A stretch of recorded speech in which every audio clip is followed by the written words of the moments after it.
ప్రతి మనుషుడు కూడా నేను ఎందుకు ఈ భూమి మీద ఉన్నా, రైట్, నేనెందుకు జన్మించిన, అసలు నేను చెయ్యవలసినటువంటిది ఏంటి అనేటటువంటి దానిపైన ఏ మాత్రం కూడా మనిషి తన మనసును పెట్టుకోవడం లే.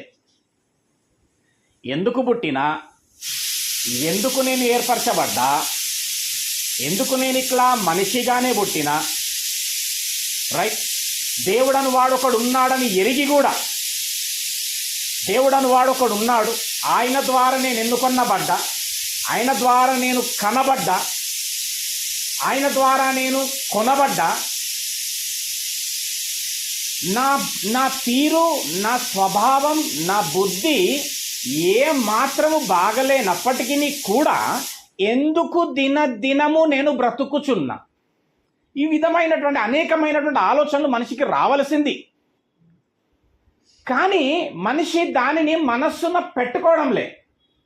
కారణం ఏంటి అనేసి అంటే, ఈ లోకము మనిషిని బహుగా ఆకర్షిస్తుంది. మనసిటు త్రిప్పుకుందామంటే ఏమవుతుంది, అదే సమయంలో ఈ లోకము వాణ్ణి ఆకర్షిస్తూ ఉంది. కనుక కొలసీలకు రాసిన పత్రిక 3వ అధ్యాయం 2వ వచనం ప్రకారంగా వాక్యం ఏం సెలవిస్తుందంటే, పైనున్న వాటి మీదనే కానీ భూ సంబంధమైన వాటి మీద మనసు పెట్టుకోకండి నాయనా అంటుంటే, పదే పదే మనిషి ఎక్కడికి వెళ్తుందంటే భూ సంబంధమైన వాటి మీదనే మనస్సు పెట్టుకుంటున్నాడు. ఎందుకు అనేసి అంటే, దృశ్య రూపకంగా కనబడుతున్నాయి కదా, ఆకర్షిస్తున్నాయి. యెషయా 43వ అధ్యాయం 7వ వచనం ప్రకారంగా నేను నా మహిమ నిమిత్తము నేను సృజించిన వారిని అని చెప్పిండు. దానికి ఆసక్తి చూపిస్తూ ఆ చెవిని పెడుతున్నావో దాని ద్వారా కూడా దేవుడు మహిమ పొందుతుండాల. నువ్వేమి మాట్లాడుతున్నావో, నువ్వు మాట్లాడే మాటలలో దేవుడు మహిమ పొందుతుండాల, సంతోషపడుతుండాల.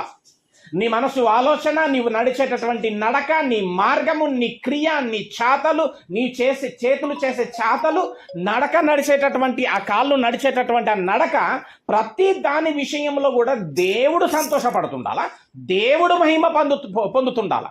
దేవుడు ఎందుకు మనిషిని చేస్తున్నాడంటే, వాడి ద్వారా తన కార్యములు చేసుకుంటూ, వాడి ద్వారా సంతోషపడుతూ, వాడి ద్వారా మహిమ పొందడానికి దేవుడు నరుని చేస్తే, నరుడేం చేస్తున్నాడంటే వాని మహిమ నిమిత్తం బ్రతుకుతున్నాడు, వాడి కుటుంబ మహిమ నిమిత్తం బ్రతుకుతున్నాడు, వాడి యొక్క స్వకీయ దురాశలకు లోబడి బ్రతుకుతా ఉన్నాడు.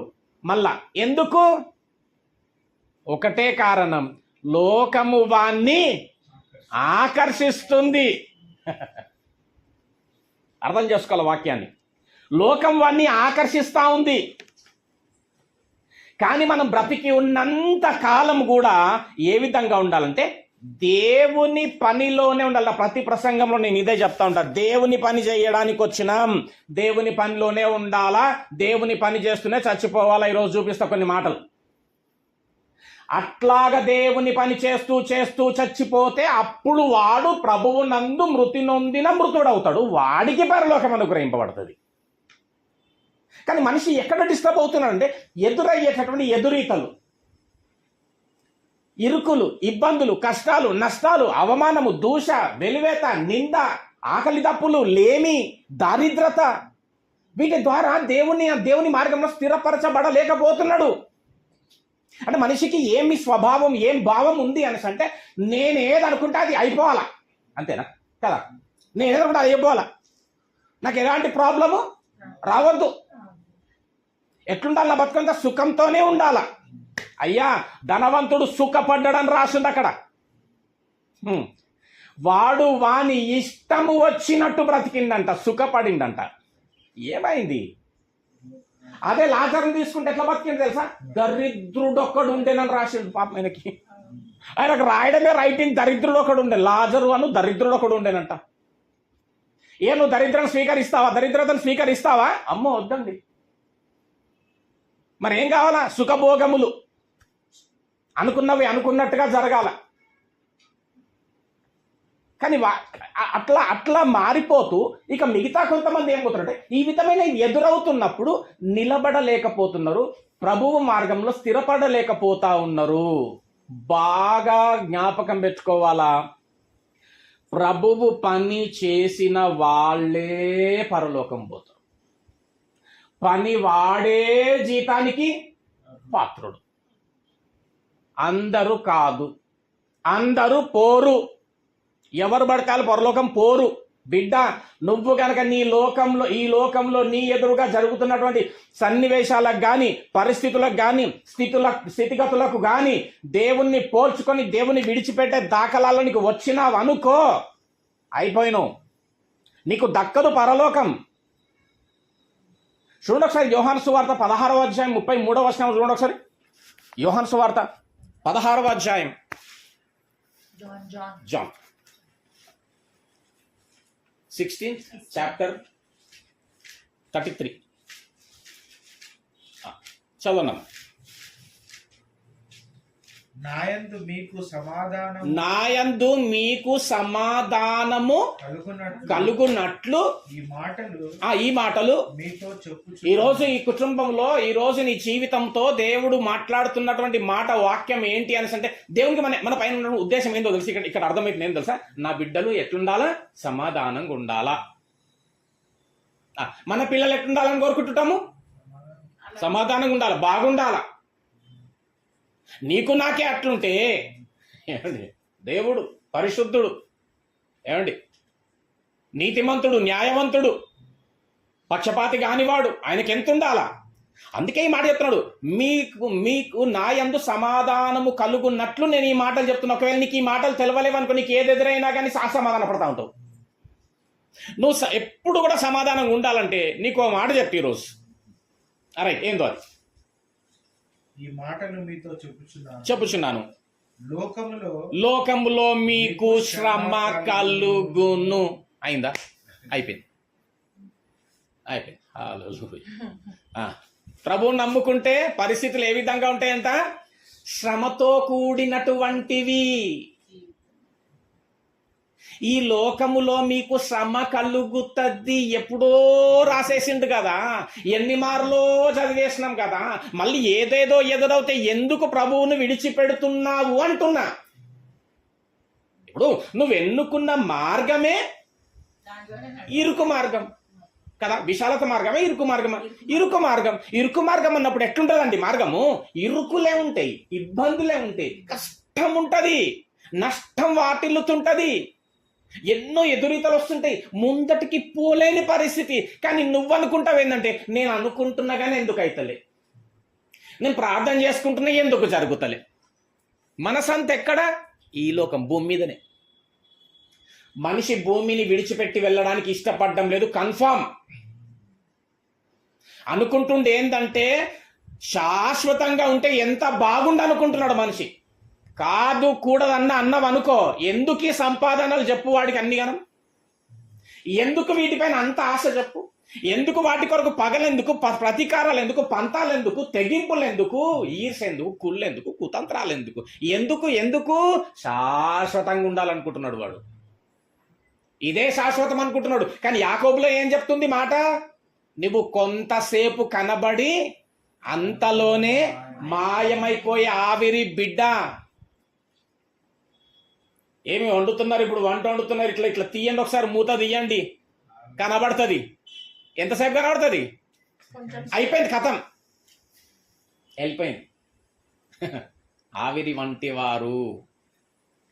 ఎన్ని విధములుగా వాక్యములు చెప్పుచున్నప్పటికీ మనిషి ఎందుకు మారడం లేదు అనేసి అంటే, లోకమునకు ఆకర్షితుడవుతుంది. ఒక్కటే మాట, ఇంకా ఎన్నో పొందుకోవాలనుకుంటుండు, ఎన్నో ఎన్నో ఎన్నో ఆస్వాదించాలనుకుంటున్నాడు, ఎన్నో అనుకుంటున్నాడు. ఈ లోకమే ముద్దు, మరణము వద్దు. అంతే. ఎందుకు వద్దు అంటే, మనిషి మనస్సులో ఒక మాట పడింది. దాన్ని చదివే ముందు ఇది కంప్లీట్ చేసుకుందాం. నా యందు మీకు సమాధానము కలుగునట్లు నేను మీతో లోకంలో మీకు శ్రమ కలుగును. అయినాను బిడ్డ ధైర్యము తెచ్చుకొనుడి. ఎట్లుండాలంట? శ్రమ వస్తుంటే ధైర్యంగా ఉండాలంట. అవమానం వస్తే ఎట్లుండాలంట? ధైర్యంగా ఉండాలంట. నిందేసిండ్రు, దూషిస్తున్నారు, దోచుకుంటున్నారు, ఎట్లుండాలంట? ధైర్యంగా ఉండాలంట. అరే ప్రభువా, ఇన్ని అవుతుంటే ఎట్లా ధైర్యంగా ఉండాలా ప్రభు అంటే ఆయన ఏమంటుండంటే అక్కడ, ఈ లోకమును నేను ఈ లోకమును జయించి ఉన్నాను. అది సీక్రెట్ ఓపెన్ చేసిండు అక్కడ. ఏందో తెలుసా, నువ్వు ఏదైతే ఎదురైతుంటే నా పైన ఆధారపడి, ఎప్పుడైతే నువ్వు ధైర్యంగా నా పైన ఆధారపడి ఉంటావో, నీకు మాట చెప్తున్నా సీక్రెట్ బిడ్డ, నేను ఆల్రెడీ ఈ లోకాన్ని జయించిన అంటే అర్థమైంది. ఈ లోకమును జయించిన ఆ జయము నీదే కదా, నీకొక దినమున జయమును అనుగ్రహిస్తా. దేనిపైన? లోకం పైన. ఎప్పుడు లోకం పైన జయం వస్తుంది? మళ్ళీ మనకు ఏది ఎదురైనప్పటికీ ధైర్యంగా ప్రభు పైన ఆధారపడి ఎందులో సంతోషించాలంట? ప్రభువులో సంతోషించాలి. ఆనందించుడి, మరలా చెప్పుచున్నాను. ఏమండి, భూలోకమును బట్టి దుఃఖపడకండి. అంతేనా? దుఃఖమంతా అదే. ఇప్పుడు లోకం ఇది కావాలి, ఇది రావాలి, ఇది పోవాలి, ఇది జరగాలి, ఇది అయితలేదు ఎందుకు, ఇది ఆతలే, అంతే ఇదే. ఇది పోతలేదు ఎందుకు దుఃఖం. వీళ్ళు ఇట్లెందుకున్నారు, అట్లెందుకున్నారు, అబాడు మంచిగా కాబట్టే. ఏమి కొంతమందికి ఎట్లుంటది అనేసి అంటే, ఎదుటోడు జర్ర మంచిగా అవుతుండు అంటే వీళ్ళకి తిన్నది కూడా పైకి పట్టదు, పంట కూడా నిద్ర పట్టదు. ఉన్నారు మనుషులు మా చుట్టే. మళ్ళీ ఇలాంటి వాళ్ళు అంతా ఎక్కడ ఉంటారు తెలుసా? ఎక్కడెక్కడో ఉంటారు, కుటుంబంలోనే ఉంటారు, పక్కలోనే ఉంటారు, ఎక్కడ ఉంటారు. ఎదురింటోళ్ళు మంచిగా ఉంటారు, చాలా బాగుంటారు వాళ్ళ మనతో. పక్కింటోళ్ళు బాగుంటారు, ఊరు బాగుంటుంది, బాగుంటారు. ఎల్లంటే కుటుంబమే. నేను సమాధానమును పంపవచ్చి తినని తలంచకుడి. నేను కుటుంబములో అసమాధానం అగ్నిని పెట్టవచ్చిన. అంటే నీ కుటుంబంలో నుంచి నీకు అవి జరుగుతూ ఉన్నప్పుడు నువ్వు ఏం ఆ మాటలు జ్ఞాపకం చేసుకోవాలి. అమ్మ, మన జీవితంలో ఏది జరిగిన సమాధానంతో కూడిన మాటలు వాక్యంలో ఉంటాయి, బైబిల్లో ఉంటాయి. చదవక మనం చదివినా కానీ మళ్ళా మరిచిపోవడం వల్ల అట్లా చదువుతామంట, ఇట్లా విడిచిపెడతామంట. ఎందుకంటే చదవాలా అని చదవమంట. చదవాలి కదా నేను అని చదవమంట. నామమాత్రంగా చదవాలి కదలే, నేను వాక్యం చదవాలా, నేను నేర్చుకోవాలా, నేను చూడాలా, దేవుడు నాతో ఏం మాట్లాడతాననే ఉద్దేశంతో చదవమంట. చదవాలా కదా, కాబట్టి చదివేస్తా. కాబట్టి ఈ లోకములో ఏది ఎన్నుకున్నదే ఇరుకు మార్గం. నువ్వు ఎన్నుకున్నదే ఇరుకు మార్గం. నా దగ్గర రావాలంటే ఇరుకు మార్గం. అందులో నాకు ఇదవుతుంది అదవుతుంది అనుకుంటా నువ్వు కృంగిపోతే ఎట్లా, కుమిలిపోతే ఎట్లా? లేదు, నువ్వు ధైర్యంగా ఉండాలా. నా యందు సంతోషించి కనుక నువ్వు ఉంటే ఒక దినమున నేను ఈ లోకంలో నీకు జయమిస్తా. లోకంలో జయమిస్తే ఏం జరుగుతుంది ప్రభువా? ప్రకటన 3వ అధ్యాయం. లోకమును జయిస్తే ఏమవుతుంది ప్రభు? లోకంలో జయిస్తావు, జయమునిస్తావు. ఓకే, బాగుంది, రైట్. 3rd చాప్టర్ 20వ వచనం, 20, 3rd చాప్టర్ 20th verse. ఇదిగో నేను తలుపును నిలుచుండి తడుతుంటే నువ్వు ఒక దిక్కు చూస్తావు, నేను తలుపు తడుతుంటే నువ్వు ఇంకొకళ్ళ తలుపులు తడుతుంటావు. ఇంకొకళ్ళ కుటుంబాలను తడుతుంటావు, ఇంకొకళ్ళ మీద పడి ఏడుస్తూ ఉంటావేమో, ఇంకొకళ్ళ మీద పడి ఇంకేం చెయ్యాలా ఈ లోకంలో, నీ ధ్యాస అంతా ఎక్కడెక్కడో. ఏ తలుపు తడుతున్నాడు? హృదయం అనే తలుపు. కానీ ఆ హృదయంలో తెరుస్తావా? ఎందుకు తెరవవు? ఫుల్ ఉంది, అది నిండుంది. అది ఎట్లుందంటే ఇట్లా టైట్ ఉంటుంది, జర్రోపెనే దున్యాన్ని బయట పట్టట్టు ఉంటుంది. అది కుళ్ళుండే, కుతంత్రం ఉండే, ఈర్షుండే, పగుండే, ద్వేషం ఉండే, సంపాదన మీద ఉండే, ఏమని లాక్కుందామా అని ఉండే, ఎట్లా దోచుకుందామా అని ఉండే, ఎట్లా కూర్చుకోవాలని ఉండే, ఎన్నో. కానీ ఈయనంటున్నాడు, నేను తలుపు యొద్ద నుండి నేను తడుతున్నా. ఎవడైనను నా స్వరము విని తలుపు తీస్తే గనక నేను అతని యొద్దకు వచ్చి నాతో కూడా అతడును భోజనం చేయను. నేను జయించి తండ్రితో నేను జయించి జయించి ఎవరు యేసు ప్రభుల వారు యేసు ప్రభు. జయించిండు. ఏం జయించిండు? లోకం అది లోకమును ఆయన జయించిండు. అందుకే ఇక్కడ ఏం చెప్పిండు మనకి యోహాను సువార్తలో? నేను లోకమును జయించిన, నేను లోకం జయించి ఉన్నా. జయిస్తే ఏమైందో చెప్తుండే ఇప్పుడు ఈయన. ఆ జయం నీకిస్తే ఏమవుతుందో చెప్తుండే ఇప్పుడు ఈయన. రైట్. నేను జయించి ఉమ్, నా తండ్రితో కూడా ఉమ్, ఆయన ఉమ్. సింహాసమునందు ఆయన సింహాసనమునందు కూర్చుండి ఉన్న ప్రకారం ఎట్లయితే నా తండ్రి యొద్ద పరలోకంలో నేను కూర్చొని ఉన్నానో జయించిన వానిని నాతో కూడా నా సింహాసనమునందు కూర్చుండనిచ్చెదను. అంటే ఎవరికి పరలోకము? లోకమును జయించిన వానికి, లోకమును ప్రేమిస్తున్న వానికి కాదు, లోకములో ఆశ పెట్టుకున్నోడికి కాదు, భూమిపైన భూలోకమునందు మనస్సు పెట్టుకునేటటువంటి వాడికి కాదు. ఈ లోకమును జయించు వానికి పరలోక రాజ్యం తథ్యం. జయించాలంటే జయించడం అంటే ఏది ఎదురవుతున్నా దాన్ని జయిస్తుండాలి. ఇరుకొచ్చింది జయించాలి, అవమానం వచ్చింది దాన్ని ఎదుర్కొంటేనే కదా జయం వస్తుంది. యుద్ధరంగం సైనికుడు మీదకి వచ్చిండు, నువ్వు ఎదుర్కొంటే జయించవచ్చు ధైర్యంగా. పారిపోతే వెనకెళ్ళి వేసేస్తాడు కదా. కాబట్టి ఏందనంటే జయించు వానికి పరలోకం. అయితే ఇన్ని మాటలు తెలిసినప్పటికీ కూడా ప్రభువునందు అసలు భయము లేనటువంటి స్థితి.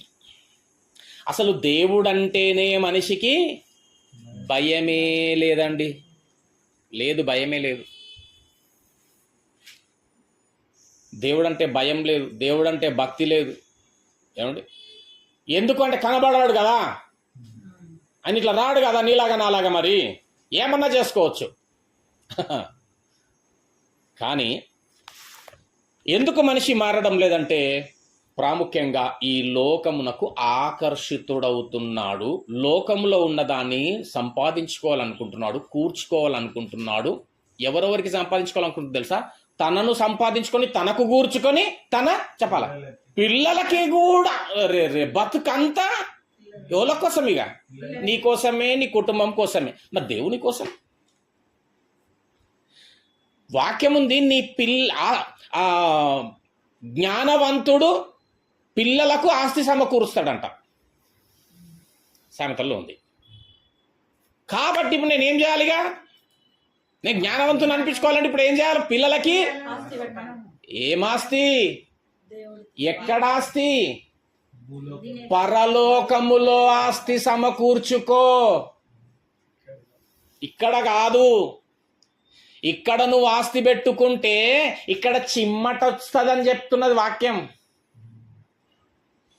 తుప్పు పడుతుంది, దొంగలు చెత్తకపోతారు. ఇక్కడ నువ్వు పరలోకంలో కూర్చుకో.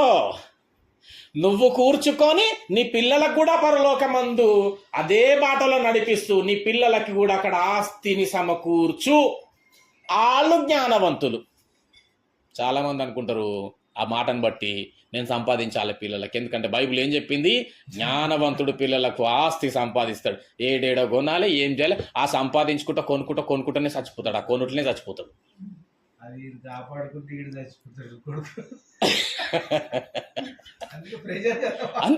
అంతే కదా. దాన్ని సంపాదించింది కాపాడుకోలేక కొడుకు చచ్చిపోతాడు. దానికి బీపీ వచ్చి, షుగర్ వచ్చి తొందరగా పోతాడు. కాలు చేతులన్నీ వాడిపోయి తొందరగా పోతాడు. ఎందుకు ఇదంతా? ఆడ సంపాదించుకుని లొల్లే లేదు కదా. కాబట్టి ఎందుకు అనేసి అంటే ఇంకో మాట కూడా ఏముంది లోకంలో అంటే, అరే సచ్చినాక ఏముందిరా, బతికినప్పుడే అన్ని అనుభవించాలి, సుఖపడాల అనే మాట మనిషి మనసులో స్థిరపరచబడింది. ఏమండి నేను అడుగుతున్నా, చచ్చిపోయినాం ఏముంది? చచ్చిపోయినాం అండి, పోయినాం. ఏడికి పోయినాం? చలో ఇప్పుడైతే పరదేశం పోతాం ఫస్ట్. రైట్, పరదేశకు ఏముంది? మంచిదే, పరదేశకు పోయినాం. ఏం చేద్దాం? ఆడ ఏంది అక్కడ ఏంది అక్కడ పోనే పక్కన తూప్రాంటు మెదక్ల ఆ తూప్రాంటు హైదరాబాద్ లాగా పోవు కదా ఇప్పుడు అక్కడ ఎట్లా ఏం చేస్తావాడా అంతేనా వెయిట్ అంటే ఎట్లా కూర్చుండే కదా ఇక ఒకళ్ళ మొక్కలు ఒకళ్ళు చూసుకుంటా కానీ ఈడ అనుకున్నప్పుడు ఫ్యాన్ వేయొచ్చు ఇంకా జర ఉడకబోస్తే ఏసీ వేయొచ్చు ఎటన్నా పోవాలంటే బండి ఉంది ఇంకా ఫ్యామిలీ పోవాలంటే కారు ఉంది తినాలంటే ఎన్నో తిండ్లండి బాబు లోకం మీద ఆ టీవీ పెడితే కొన్ని స్ట్రీట్ ఫుడ్స్ కనబడుతుంటాయి ఎక్కడెక్కడ దేశాలల్లో అది చూస్తే అనిపిస్తుంది 5 పైసలంతా కూడా తినలేము ఆయన మనం అనిపిస్తుంది ఎందుకంటే మన ఇంట్లో ఇప్పుడు ఏమంటుంది తెలుసా నూనె వేయాలి చెప్పాలా ఉల్లిగడ్డ ఆవాలు జీలకర్ర పసుపు కారం అల్లిమెల్లిగడ్డ కూరగాయలు కాతం అసలు తుస్సు తుస్సు అని వచ్చింది అదేనా అంతే ఎన్ని రకాల ఫుడ్స్ అబ్బా ఏమి తినలే నేను ఏమంటున్నా అంటే మనం ఆస్వాదించడానికి అనుభవించడానికి ఎన్నో కొంతమంది అరే అట్లా పోయాడు కూర్చొని వద్దాం పరజ టైం పాస్ అవుతుంది అంటే వాడు కూర్చుంటే టైం పాస్ అయ్యేటటువంటి లొకేషన్ అట్మాస్ఫియర్ అంటుంటారు నాతో కేరళ పోవాలన్నా కేరళకు పోతే దేవుని సృష్టి కనబడుతుందంట అంత అందంగా ఉంటుందంట ఈ లోకంలో అంత అందమైనవి అంత అందమైనవి పడుకోవాలంటే సోఫాలు మంచాలు అబ్బా ఎంత సుఖమండి ఎంత అనుభవించవచ్చు అండి కాబట్టే ఇడిచెల్లాలంటే మనసు రావట్లే ఇంకోటి ఏంది చచ్చిపోతే ఏముంది ఇక ఇంకేముంది ఏం లేదు నువ్వు నేను కూర్చొని ఇట్లా చూసుకోవాలి ఆ ఫీలింగ్ అదే కదా ఏం పరదేశం పోయినావండి ఏం చేద్దాం అన్న ప్రశ్న ఏంటంటే ఏం చేద్దాం కానీ ఈడ ఎన్నో చెయ్యొచ్చు ఎన్నో అనుభవించవచ్చు ఒక ఇంట్లోకి వెళ్ళి ప్రార్థన చేసిన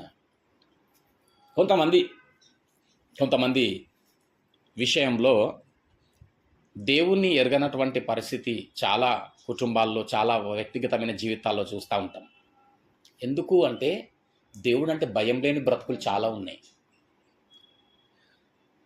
బాబు అసలు దేవుడు ఎట్లుంటాడో తెలుసా చిన్న మాట చెప్తాను దేవుడు ఎట్లుంటాడో తెలుసా తెలియదు భూమి అంచులు దొరకక వదిలేసిండ్రు వారు నేను ఎడకుందరో నేను భూమి దొరకలేదని ఆకాశపు అంచులు దొరకక వదిలేసిండ్రు ప్రయత్నం చేసి ఏమి వదిలేసిండ్రు నా దేవుడు ఎట్లుంటాడో తెలుసా నా దేవుడు ఏమన్నాడో తెలుసా నాయనా ఆకాశము నా సింహాసనము భూమి నా పాదపీఠము ఏమండి ఆకాశము నా సింహాసనము భూమి నా పాదపీఠము ఆకాశము నా సింహాసనం అంటే ఏంటి మొదటి మాటలు గుర్తున్నాయి కదా భూమి అంచులు దొరకట్లే ఆకాశపు అంచులు దొరకట్లే ఇప్పుడు ఈయన ఏమన్నాడంటే భూమి నా పాదపీఠము అన్నాడు ఇప్పటి నుంచి భూమి ఎంత ఉంటుందంటే ఏం చెప్పాలి తెలుసా నా దేవుడి అరికాళ్ళంత ఉంటుంది ఏమి దేవుడు అంటే ఆషామాష అనుకుంటున్నారు మనిషి భయపడట్లే దేవుడు అంటే ఆకాశం ఎంత ఉంటుందంట ఇగో ఇంత ఉంటుంది అంతే ఆయన కూర్చునేటంత సింహాసనము ఇప్పుడు భూమి నుంచి ఆకాశములకు ఎంత ఎత్తు తెలుసా నా దేవుడి అరికాళ్ళ నుంచి మోకాలంత హైట్ ఇక మిగతా ఈ బాడీ ఎక్కడికి పోయొచ్చు బాబు బాప్రే అంటే అర్థమైందా చెప్పింది లేస్తున్నాడు ఇప్పుడు ఎక్కడికి పోయిండు బాబు అరే హల్లెలూయా అందుకే ఏమన్నాడు తెలుసా ఆకాశ మహాకాశములు పట్టజాలనివాడు ఆయన ఈ విశ్వం మీదకి వస్తే ఈ విశ్వం భం పగిలిపోతుంది ఈ విశ్వం పట్టదాయన్ని ఇప్పుడు నేను ఏమంటున్నా, మనిషి ఆయుష్ 60, 70, 80, అధిక బలం ఉంటే 80, ఆ పైన బ్రతికితే ఆయాసము దుఃఖమే. అట్లాంటి ఈ శరీరములకు ఈ బతుకుకే ఇంత పెద్ద లోకం ఉంటే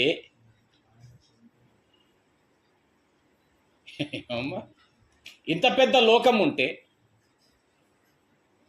ఆయన నివసించే ఆ లోకము ఎంత పెద్దగా ఊహించండి. ఈ రోజు నుంచి ఊహిస్తానే ఉండండి.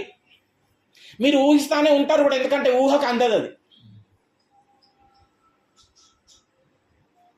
మన ఆత్మ కూడా అంతగా ఉంటుంది. అందుకే యోబులో ఏముంది అనేసి అంటే, చనిపోయిన ఒక్క క్షణములో పాతాళంలోకి వెళ్ళిపోతారట. ఈ లోకం పట్టదు ఆత్మ. అందుకే దాన్ని ఏమన్నారంటే ఆత్మల లోకం. అర్థమవుతుందా? దేవుడు ఆత్మ కనుక ఆయనను ఆరాధించేవారు ఆత్మకు ఇదొక గూడు, తొడిగిన గూడు ఈ శరీరం. అమ్మా, దీనికి ఇంత పెద్ద లోకం ఉంటే ఆ ఆత్మల లోకం అనబడే ఆ లోకం ఎంత పెద్దగా ఉండొచ్చు. వాప్రే! ఈ మాత్రపు శరీరానికి ఇంత పెద్ద నివాస స్థలం ఉంటే, నువ్వు చనిపోయినాక వెళ్ళిన ఆ ఆత్మల లోకములో ఆ ఆత్మకు ఎంత పెద్ద నివాస స్థలం ఉండొచ్చు. ఈ వాక్యాన్ని బాగా అర్థం చేసుకోవాలి. ఈరోజు ఈ వాక్యం కనుక నీకు అర్థమైంది అనుకో, ఏది నీ ఎదురుగా నిలబడ్డా నువ్వు జడియవు, వనకవు, బెదరవు, దుఃఖం అసలే పడవు. యోహాను సువార్త 14 ఏమన్నాడైనా, నేను మీ కొరకు స్థలములు సిద్ధపరచ వెళ్ళుచున్నాను, నేనుండు స్థలములో మీరును ఉండులాగున మరలా వచ్చి నాతో పాటు తీసుకొని వెళ్తా. ఇది ఆలోచించిన ఎంత పెద్ద లోకం ఉండొచ్చు. ఈ శరీరానికే అంచులు దొరకనంత ఆకాశము, అంచులు దొరకనంత భూమి, ఇంత పెద్ద లోకం ఉంటే రేపు నేను పోయే ఆ ఆత్మల లోకం ఎంత పెద్దగా ఉండొచ్చు. నా కొరకు సిద్ధపరిచినటువంటి ఆ నివాస స్థలము ఎంత పెద్దది ఉండొచ్చు.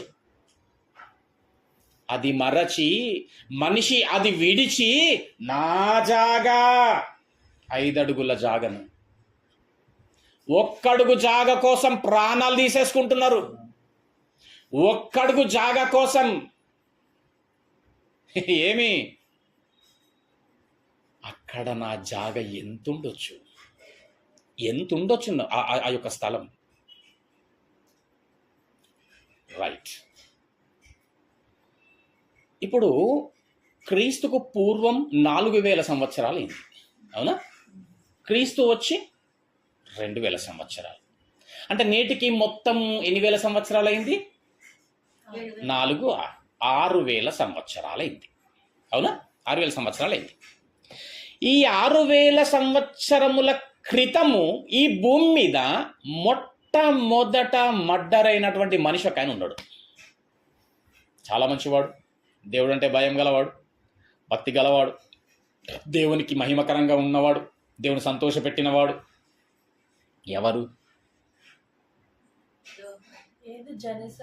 అవి కాదు, భూమి మీద మొట్టమొదట మర్డర్ అయిన మనిషి ఎవరు? ఎవరు? పేరు కట్టే లేదైనా? హేబేలు, అవునా? ఇప్పుడు వస్తున్న మ్యాటర్లోనికి. ఇప్పుడు మంచివాడైన హేబేలు, దేవుని సంతోషపెట్టిన వాడైన హేబేలు, దేవునికి మహిమకరంగా బ్రతికినటువంటి హేబేలు చనిపోతే ఎక్కడికి వెళ్ళిండొచ్చు? పరదేశు. అంతేనా? పరదేశు, అంతే కదా? ఇప్పుడు నేను అంటున్నా, హేబేలు చనిపోయి నేటికి 6,000 సంవత్సరాలండి. 60 సంవత్సరాలు కాదు, 600 సంవత్సరాలు కాదు. ఆయన నేటికి పరదేశంలో ఉండబట్టి 6,000 సంవత్సరాలు. నేను అంటున్నా, పరదేశంలో ఎట్లుంటున్నాడు కావచ్చు? ఏం చేస్తారండి వేల సంవత్సరాలు ఇల్లు కూర్చొని? సంవత్సరాలు ఈడేంటి అని అర్థం అర్థంగా అయితే లేదు, ఇన్ని ఫెసిలిటీస్ ఉంటే సమజ్ రే బాత్. హేబేలు తర్వాత, హేబేలు వెనుక ఆదాము సంతానం పోయింది, నోవాహు సంతానం, అబ్రహాము, ఇస్సాకు, యాకోబు, ఏలియా, ఏలిషా, ఎహెచ్కేలు, జెర్మియా, ఏమి ఓబద్య, అందరూ ఒక్కొక్కరు పోయి 6,000 సంవత్సరాలు, కొంతమంది పోయి 5,000 సంవత్సరాలు, కొంతమంది పోయి నేటికి 4,000, 3,000, 2,000 సంవత్సరాలు అవుతుందండి. నేను అడుగుతున్నా, ఇన్ని వేల సంవత్సరాల నుంచి వాళ్ళు పరదేశంలో ఏం చేస్తుండ్రు, ఎట్లుండగలుగుతున్నారు నా ప్రశ్న. ఎందుకంటే మనకు తెలిసిందేంది, చస్తే ఏముందిరా, బతికినప్పుడే అనుభవించాలనే మాట నాకు తెలుసు. మరి ఇప్పుడు వీళ్ళది ఈ విషయం దొరికినప్పుడు నేను ఆలోచిస్తున్నా, ఇన్ని వేల సంవత్సరాలు వాళ్ళు అక్కడ ఏం చేస్తున్నారు అంటే ఎట్లుండగలుగుతారు? వేల సంవత్సరాలు మీదకి చర్చి కట్టి 100 సంవత్సరాలు అంటే అమ్మ మొన్న ఎందుకు 100 సంవత్సరాలు ఇప్పటి నుంచో చూస్తుంటే నాకే 50 ఏమి వేల సంవత్సరాల నుంచి ఎట్లా ఉండగలుగుతున్నారు నా ప్రశ్న.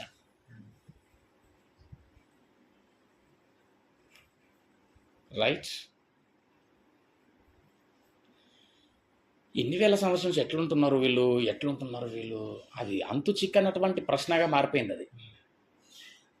ఎందుకంటే అఫ్కోర్స్ పెద్ద లోకమే, కానీ ఎంతగానో తిరుగుతాం, ఏడ కూర్చుంటాం, ఎంతసేపు చేస్తాం, ఎంతసేపు ఆ విశ్రాంతి ఆడ కూర్చుంటాం. అప్పుడు ఒక మాట దొరికింది, కీర్తన 68, కీర్తన 68వ కీర్తన.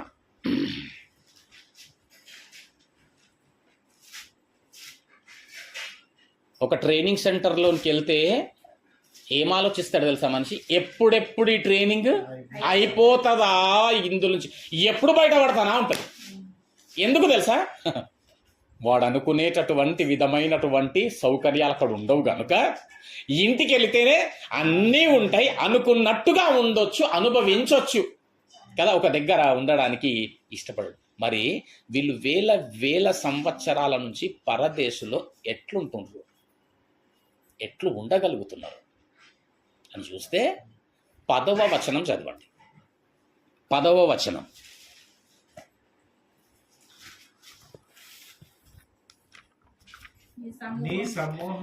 నీ సమూహము దానిలో నివసించును. దేనిలో? అది పరదేశులో దేవుని సమూహము నివసిస్తుందంట. సమూహం అంటే ఓకే, మాట్లాడదాం, సమూహం గురించి చెప్తా. నీ సమూహము దానిలో నివసించును. దేవా నీ అనుగ్రహం అంటే పొందుకున్నది. మనం ఇప్పుడు రాగాన అమ్మ ఇచ్చింది కొన్ని కదా, తీసుకొని ఆస్వాదించిన, అనుగ్రహింపబడింది ఆమె నుంచి నాకు అనుగ్రహింపబడ్డది. తీసుకోవడం, ఇయ్యడం, అనుగ్రహించడం. రైట్, దేవా నీ అనుగ్రహము చేత దీనులకు సదుపాయములు కలుగజేసితివి. అర్థమైందా? అర్థం కాలేదు ఇక్కడ ఏమన్నా? ఏమర్థమైంది? అబ్బా, పరదేశులో వెళ్ళినటువంటి వారికట దేవుడు సదుపాయములు కలుగజేసినాడట. ఏమి? ఏ సదుపాయాలు గనక లేకపోతే ఇన్ని సంవత్సరాల నుంచి ఎట్లుంటారండి అక్కడ? ఇన్ని సంవత్సరాల నుంచి ఉన్నారు అంటే ఎన్నో సదుపాయాలు దేవుడు వాళ్ళు కలగజేశాడు. ఈ లోకంలో దేవుని కొరకు బ్రతికి, ప్రయాసపడి, కష్టపడి, ఇరుకు, ఇబ్బంది, కష్టము, నష్టము అన్ని అనుభవించి చనిపోయి దేవుడు సిద్ధపరిచినటువంటి ఆ విశ్రాంతి స్థలం అనబడే పరదేశుకు పోయినాక కూడా ఏమీ లేదంటే ఎట్లండి? అట్లాంటి మనిషికి, దేవుడి బిడ్డకు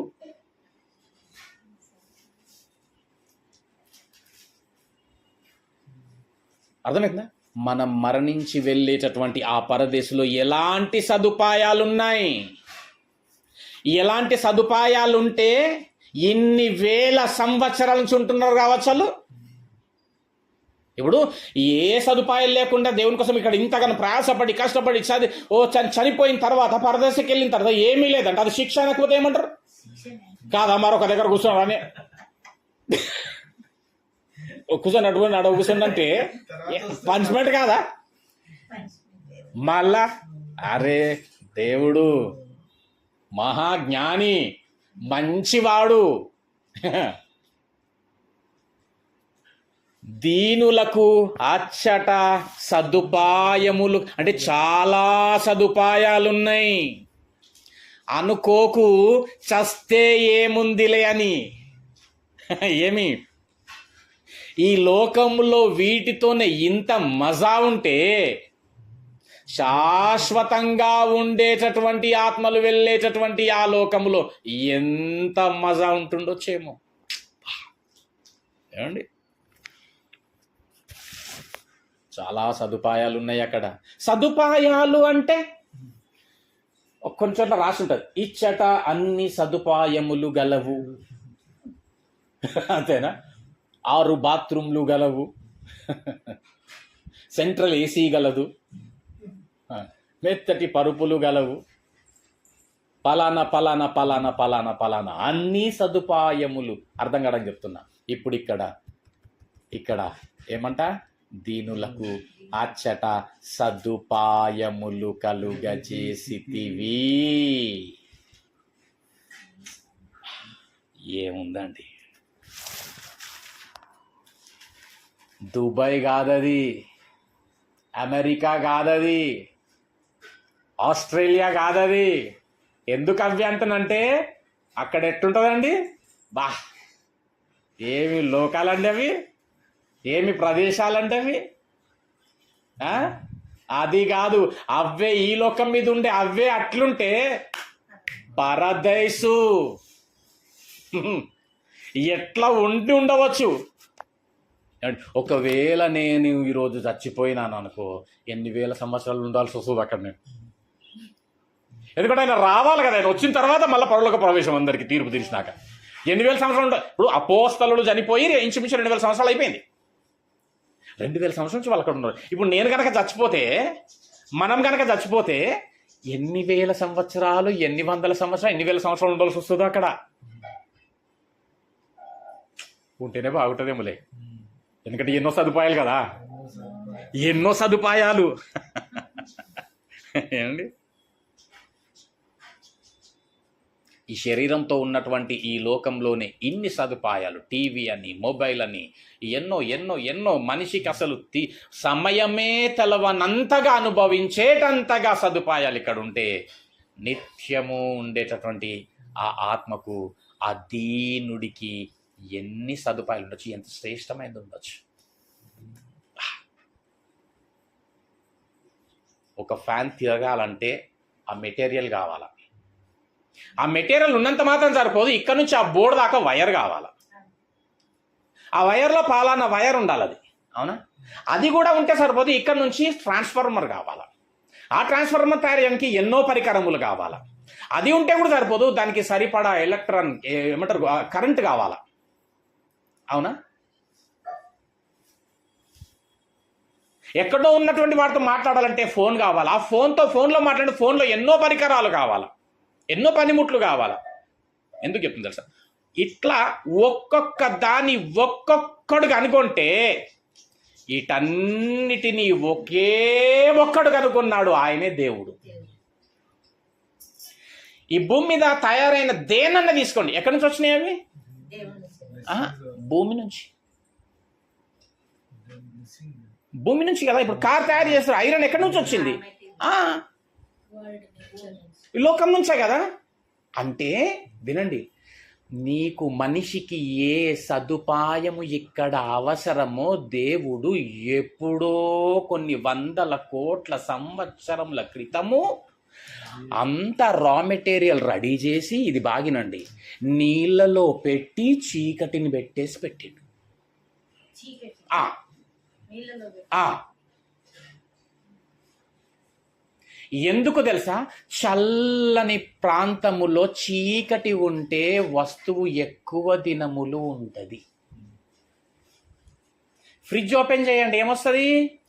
లైట్ వస్తుంది. క్లోజ్ చేయగానే ఏమవుతుంది? మ్యానుఫ్యాక్చరర్ ఎందుకు అట్లా తయారు చేసిందో, క్లోజ్ చేసినప్పుడు కూడా లైట్ రావచ్చుగా. కొన్ని మెడిసిన్స్కి రాసి ఉంటుంది, keep cool and dark place. ఇంకో సీక్రెట్ చెప్తున్నా బాను. కొన్ని వందల కోట్ల సంవత్సరాల క్రితము ఈ భూమిని అంతటిని తయారు చేసి దేవుడు నీళ్ళలో పెట్టి చీకటిని కమ్మజేసిండు.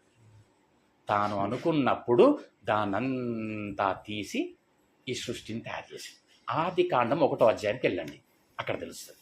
1వ అధ్యాయం 2వ వచనం. ఆది కాండం 1వ అధ్యాయం 2వ వచనం.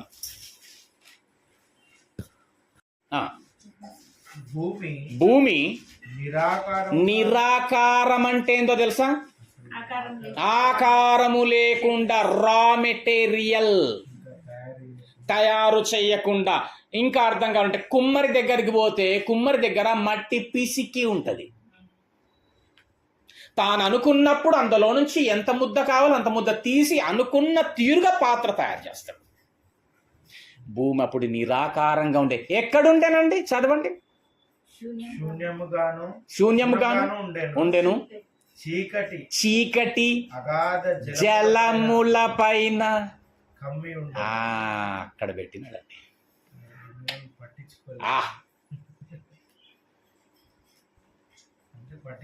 ఎవరో తెలుసా ఆయన? రోమా 11వ అధ్యాయం. గ్రహించలేదు కదా? రైట్. రోమా 11వ అధ్యాయం.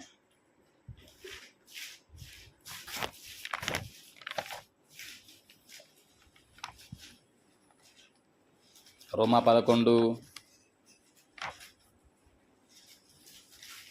తీసిరా 33వ వచనం.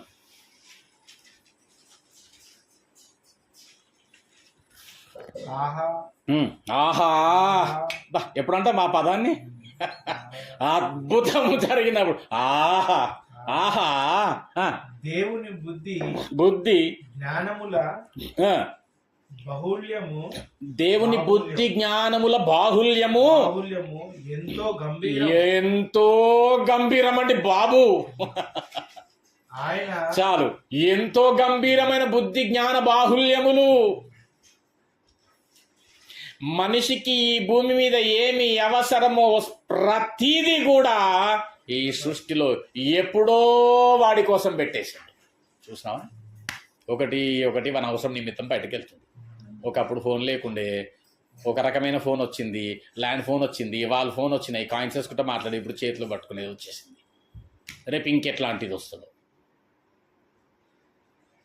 ఎప్పుడు ఒక్కొక్క దాన్ని ఒక్కొక్క మనిషి కనుగొంటే వీటన్నిటిని ఒకే ఒక్కసారి కనుగొన్నవాడు దేవుడు. ఆయన బుద్ధి జ్ఞాన బాహుల్యము గలవాడు. ఏమండి?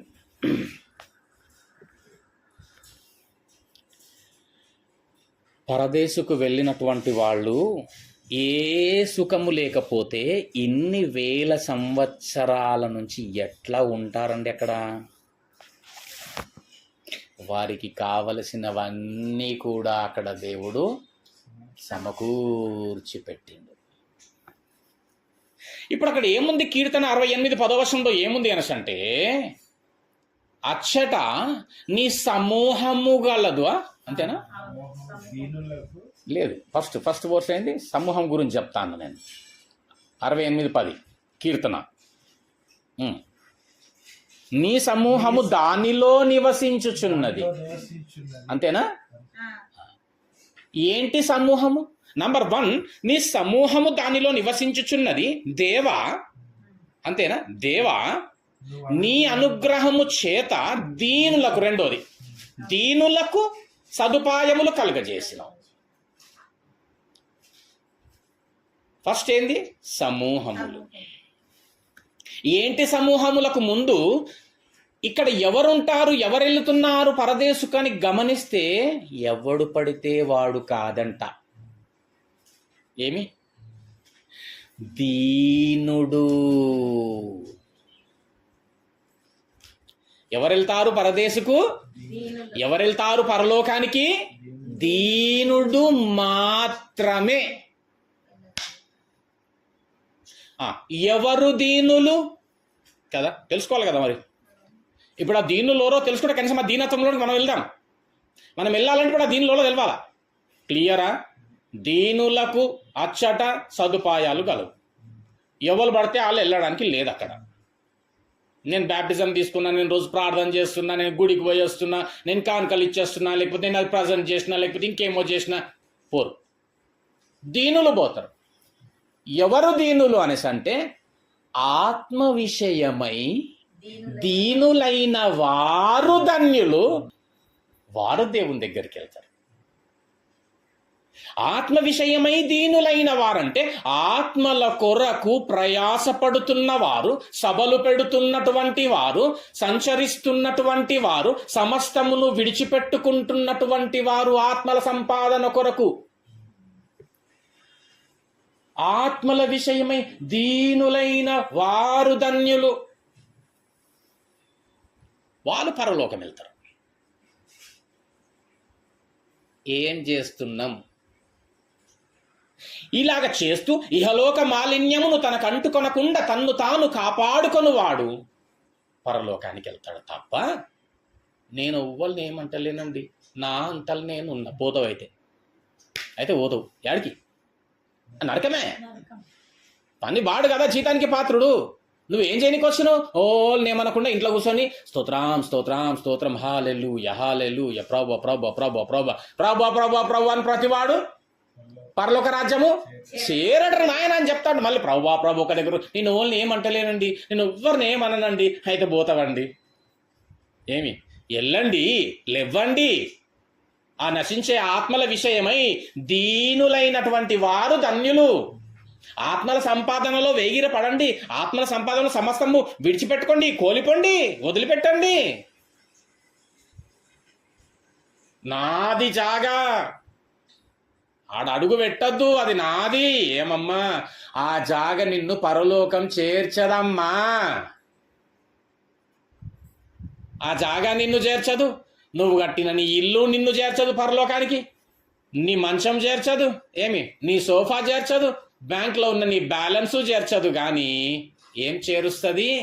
ఆత్మ విషయమై దీనులుగా బ్రతుకుచు ప్రభువు పనిలో వేగిరపడుతూ కష్ట నష్టములు, అవమానాలు, నిందలు, దూషణలు ఎట్టి విధము ఎదురైనప్పటికీ ఆ ఇరుకు మార్గంలో ప్రవేశిస్తున్న దేవుని యొద్దకు చేరాలే తప్ప ఈ లోకాన్ని పట్టుకొని నాదని నేనని అన్నాడా? నాది నాది అన్నాడా ఒకడు? లూకాలో అన్నాడా? నా ఆస్తి, నా కొట్లు, నా ధాన్యం నేను పోయిందా? అయిపోయి ఏముంది? అగో ఆ ఇంకో ధనవంతుడు ఏమన్నాడు? వానికి ఇష్టమైనట్టు సుఖము అనుభవించను అని రాసి ఉంటుంది. ఎక్కడికి వాడు? ఈ లోకములో సుఖము కోరు వాడు డేంజర్ జోన్లో ఉన్నాడు అని అర్థం. ఈ లోకములో ఉండి దేవుడిస్తున్న ఈ బలముతో నువ్వేదైతే కూర్చుకుంటున్నావో దాన్ని ప్రభువు పనిలో వెచ్చించాలి. లూకా సువార్త 8వ అధ్యాయం 2వ వచనం.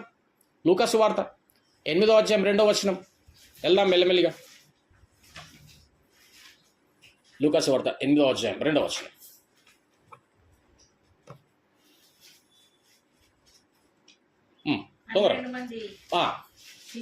శిష్యులను అపవిత్రాత్మలను వ్యాధులను పోగొట్టబడిన కొందరు స్త్రీలు అనగా దయ్యములు పట్టి వదిలిపోయిన మగ్దలేనే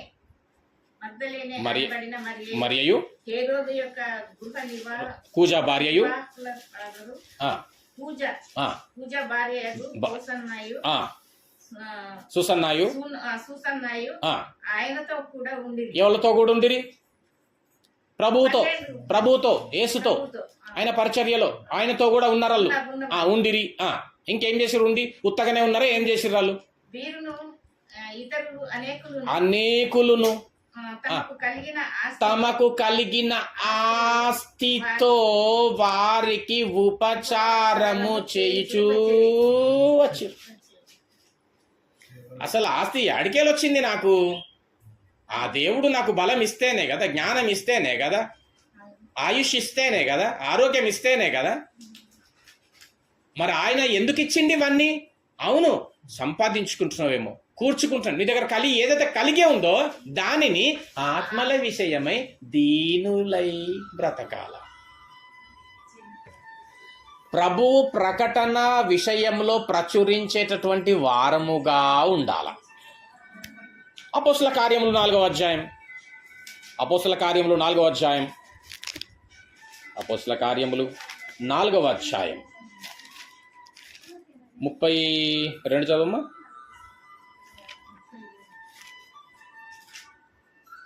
నాలుగు 32. విశ్వసించిన వారందరూ. మీరు విశ్వసించారా? బిలీవర్స్ అయినా నమ్మిన వాళ్ళైనా దేవుని, అదే వాళ్ళు కూడా అదే, అంటే బ్యాచ్ అదే అని చెప్తున్నా. ఓకే, ఆ బ్యాచ్లో ఉన్నాం. మరి మనం విశ్వసించిన వారందరూ ఏక హృదయమును. ఏం హృదయం వాళ్ళకి? మనలో విభిన్నమైన భిన్న హృదయములు. బాగా చెప్పినావు. అక్కడేమో ఏక హృదయములు, అందరి ఒకటే మనస్తత్వం అంట. ఎంత బాగుంటుందో. సహోదరులు ఐక్యత కలిగి నివసించుట ఎంత మనోహరము, ఎంత మేలు. అది చెప్పుకోవడానికే, ఉండడం వల్ల కాదు మళ్ళీ మనిషికి.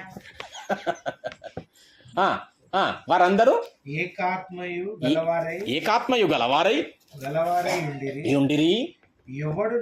ఎవడును తనకు కలిగిన వాటిలో, ఎవడును తనకు కలిగిన వాటిలో ఏది బాగా అండర్లైన్ చేసుకోండి అది మనసులో. ఏది తనదని అనుకొనలేదు. అబ్బా, ఎక్కడన్నా ఎవరన్నా ఉన్నారా అంటే ఎవరైనా కదా, వాళ్ళకు కలిగినది వాళ్ళది అనుకోలేరంట. వాళ్ళు ఎవరిది అనుకున్నారు మరి? దేవునిది. అబ్బా, ఏమున్నారండి బాబు, అప్పుడు వెతికితే దొరకరండి బాబు ఇట్లాంటి వాళ్ళు. వెతికితే తనకు కలిగినది తనది అనుకోలేరంట వాళ్ళు. మన చుట్టూ ఉన్నారు, నాది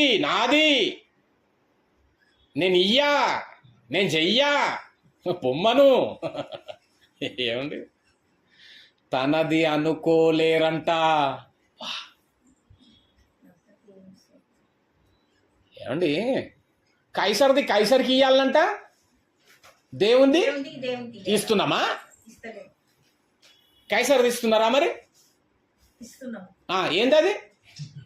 ఏందది? కరెంటు బిల్లు, ఇంటి బిల్లు, గ్యాస్ బిల్లు. అవునా? కైసరి ఇయ్యకపోతే ఏం చేస్తాడు? వచ్చి అమ్మి బలగొడతాడు. అంతేనా? కైసరికి అన్ని శిస్తులు కడతావు నువ్వు. దేవుని ఏంది? దేవుంది జీవమును ఊపిరిని సమస్తమును కలుగజేయువాడని రాసింది. అంటే ఇదిగో ఊపిరి ఎక్కడి నుంచి వస్తుంది? ఇది ఆక్సిజన్. అంతేనా? కాస్ట్ కట్టుర్రి మరి కాస్ట్ అంటుంది వాక్యం. దేవుని కట్టండి అంటే ఎట్లా కట్టాలన్నా ఆక్సిజన్ అవసరం. మంచం మీద వాడు చెప్తా, హాస్పిటల్లో సిలిండర్ పెడతారు, దాంతో క్యాల్కులేట్ చేసుకో. దాంతో క్యాల్కులేట్ చేసుకో, ఒక సిలిండర్కి ఎంత అవుతుందో ఆక్సిజన్, ఎన్ని అవర్స్ అవుతుందో, నువ్వు బతికిన అవర్స్ ఎన్నో. ఏమండి, ఇంకా చూపిస్తే ఇంకా దేవుడు ఏమి ఇచ్చిండో. ఎక్కడ ఇస్తున్నాం? ఆగో వాళ్ళు ఇచ్చిండ్రు. వాళ్ళకి కలిగినటువంటి ఏది వాళ్ళ తనదనుకోలేరు. ఇంకా 33 433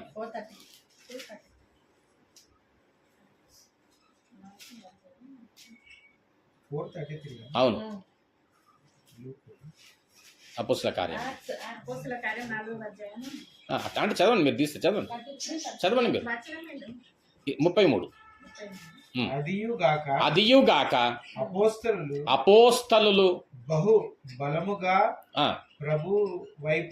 ప్రభువైన యేసు పునరుద్ధానమును గూర్చి సాక్ష్యం ఇచ్చిరి. దైవ కృప అందరి యందు అధికముగా ఉండెను. ఆ, భూములైనను భూములైనను ఆ, ఇండ్లైనను కలిగిన వారందరూ కలిగిన వాళ్ళందరూ మనకు కూడా అవే ఉన్నాయి. అందరూ వాటిని అమ్మి ఓయమ్మో ఏమి ఇదేం వాక్యం నాయనో అమ్మమంటుండ్రు. అమ్మిండ్రు మరి వాళ్ళు. ఇగో ఇప్పుడు వాళ్ళు అమ్మింది ఎందుకు రాసింది అనుకున్నావు అక్కడ? మనకు మాదిరిగానే కదా. నేను అడుగుతున్నా, ఎప్పుడన్నా ఏమండి ఇప్పుడు ఇల్లు ఎట్లా కట్టిర్రండి? మట్టితోని అదే ఎట్లా ఏం చేసి కట్టిర్రు? ఎక్కడ ఈ పైసలు లోన్ అయినా? అవునా, వెరీ గుడ్, చాలా బాగా చెప్పినావు. అంతేనా? కార్ ఎట్లా వచ్చిందండి? నీ ప్రోగ్రామ్సే కానీ నీకు జరిగినటువంటి కార్యంలే కానీ అన్నీ కూడా లోన్లు తీసుకుండొచ్చు, చిట్టీలు లేపిండొచ్చు, ఎన్నో అప్పులు ఇంకా కడుతున్నావు కావచ్చు కదా. నేను అడుగుతున్నా, ఎప్పుడన్నా దేవుని పని కోసం ఏదైనా లోన్ లేపిన వాళ్ళు ఉన్నారా? ఓ చిట్టి లేపిన వాళ్ళు ఉన్నారా? అంటే బతుకోల కోసం బతుకుతుర్రు, పోతారని చెప్తుంది వాక్యం. Very clear. ఎప్పుడైనా ఒక సభ కోసము కొన్ని సభలు ఇంత చిట్టీలు లేపితే ఇన్ని సభలు అవుతాయి అని చెప్పేసి ఎక్కడన్నా ఎవరన్నా చిట్టీలు లేపుడు కానీ లోన్ లేపి ఇప్పటి వరకు ఆ ప్రార్థన విషయంలో లేపిన లోన్ అమౌంట్ కడుతున్న ఈఎంఐ అనేటోళ్ళు ఎక్కడన్నా ఉన్నారా? ఎట్లా మరి? ఈ లోకంలో ప్రభు పని జరగాలంటే పైసలతోనే. అదిగో అప్పుడే అవసరమైంది అది. అననీయ సఫీర్ అని కొంచెం వచ్చి ఏదో ట్రిక్ చెయ్యబోయిన వాళ్ళు 10 లక్షలు వస్తే 8,70,000 వచ్చినాయని చెప్పాలని పెళ్ళని చెప్పిండట భార్య. మంచిది. ఈయన అదే మాట చెప్పి అట్లే కుప్పగూలిపోయిండు, ఆమె అదే మాట చెప్పి అట్లే కుప్పగూలిపోయింది. అందుకే వాక్యం కూడా దేవుడు వెక్కిరింపబడడంట. తమాషాలు చెయ్యొద్దు బిడ్డ. నేను కలుగజేసిన బలము, జ్ఞానము, నీకు కలుగజేసినటువంటి ఉద్యోగము, నీకు కలుగజేసినటువంటి ఇంకా ఏదైతే ఉందో దాని ద్వారా ఏ విధంగానైతే నువ్వు పోషింపబడుతున్నావో, ఏ విధంగానైతే నువ్వు కూర్చుకుంటున్నావో దానితో నన్ను ప్రకటించి ప్రచురించి చచ్చిపోవాలా. డైరెక్ట్గా చెప్పాలంటే అమ్మి ఏం చేశారంటే వాళ్ళ పాదముల చెంత పోసి, అయ్యా మీరు ప్రకటించండి మేము ఉన్నామన్నారంట. అపోస్తుల పాదముల చెంత పోసి వాళ్ళు ఆ సహకారుల పేర్లు జీవగ్రంథమందు కనబడుచున్నవని రాసింది. చూసినావా? వెల తెచ్చి కదా పెట్టచ్చు వచ్చింది చాలు. రైట్. వాళ్ళు దీనులు, ఆత్మ విషయమై దీనులైన వారు ధన్యులు. వాళ్ళు దీనులు. అర్థమవుతుందా? వాళ్ళు దీనులు, వాళ్ళు పోతారు పరలోకం. ఈరోజు నువ్వు ఆ జాబితాలో అనుకున్నావా? ఆ జాబితాలో ఉన్నావా? సంతోషం. లేవా? ఆ జాబితాలోనికి రావాలా? బాగలేని వాళ్ళకు ప్రార్థన చేస్తున్నప్పుడు అనిపిస్తుంది, మనోళ్ళ దాంట్లో బాగలేని వాళ్ళు ఉంటారు కదా, పెద్ద మనుషులు మంచాన బడిగిన వాళ్ళు ప్రార్థన పోతారా బాబు నెక్స్ట్ ఎడికి పరదేశకు. మంచివాడు, ఆంటీ మంచిది, మంచి జీవితం జీవించింది. ముసలోళ్ళని చూస్తే కూడా అనిపిస్తుంది మన వాళ్ళ దాంట్లో తొందరగానే పరదేశం పోతుంది. ఎంత భాగ్యము. అందుకే ప్రసంగి అన్నాడు, మునుపు చచ్చినోళ్ళే మేలంట, ఇప్పుడు బ్రతికి ఉన్న వారికంటే మునుపు చచ్చినోళ్ళే చాలా మంచి వాళ్ళని రాసింట, చాలా మేలంట. అది అదృష్టవంతులు అంట, వాళ్ళు ధన్యులు. కాబట్టి అట్లా. కానీ మనం ఏం చేస్తాం? చచ్చిపోతే ఏడుస్తాం, ఓరి నాయను దేవుడు నాకు అన్యాయం చేసిండు. ఎక్కువ తక్కువ దేవుడిని ఇంకొక 4-5 మాటలు అనేసి మళ్ళా జీవితంలో దేవుడి జోలికి పోకుండా బతికేటోళ్ళు చాలా మంది ఉన్నారు. ఎందుకండి మీరు బైబిల్ ఏం చేయాలంటే, ఏం చేసిందండి దేవుడు? నా భర్త ఇదిగో ఎప్పుడో తీసుకుపోయాడు. ఏం అన్యాయం చేసినా మేము దేవునికి? అబ్బో అసలు ఏం న్యాయం చేసినా ఒక పని చెప్పు చూద్దాం, ఏం ఉండదు మళ్ళా. కానీ ఒక చోట ఏం రాసింది తెలుసా? ఇర్మియా 22వ అధ్యాయం. ఇర్మియా 22వ అధ్యాయం. అట్లాగా ఎవరైనా మన కుటుంబాల్లో చనిపోతే దేవుణ్ణి దూషించినటువంటి వారు ఉన్నారు, దేవునికి దూరమైనటువంటి వాళ్ళు ఉన్నారు.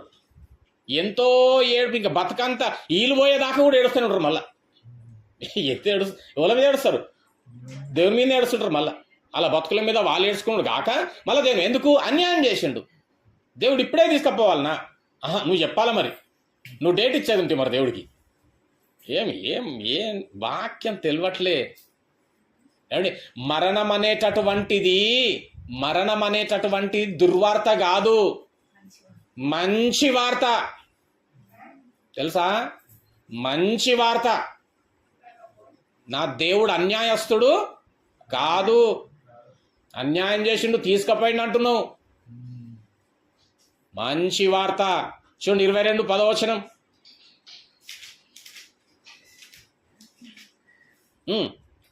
దేశము వ్యభిచారులతో ఇర్మియా 22 22 ఇర్మియా 22:10 చనిపోయిన బైబిల్ ఏం చెప్తున్నా చూడండి, చనిపోయిన వాళ్ళ గురించి. చనిపోయిన వారిని గూర్చి ఏడవవద్దు, వాణ్ణి గూర్చి అది చాలండి, అక్కడ దాకా చాలు. వాని గూర్చి అంగలార్చవద్దు. ఎందుకు? వాడు ఎక్కడికి పోయినాడు? దేవుడి దగ్గరికి, పరదేశుకి వెళ్ళినాడు. ఎక్కడికి వెళ్ళినాడు? మంచి సదుపాయములు గల దేశంకి పోయిండు. ఎందుకు ఏడుస్తావు? నీ నుంచి నువ్వు ఏడుసుకో, నీ గురించి. అయ్యో ప్రభువా, నాలో ఈ తప్పు ఉంది, ఈ పాపం ఇంకుంది, నేను ఇట్లా ఈ విధమైన దీనత్వంలో నేను బ్రతకడం లేదు నాయనా, నన్ను క్షమించు అని రోదన చెయ్యు, అట్లేడు. చనిపోయిన వారిని గురించి ఏడవదు, అంగలార్చకుడి.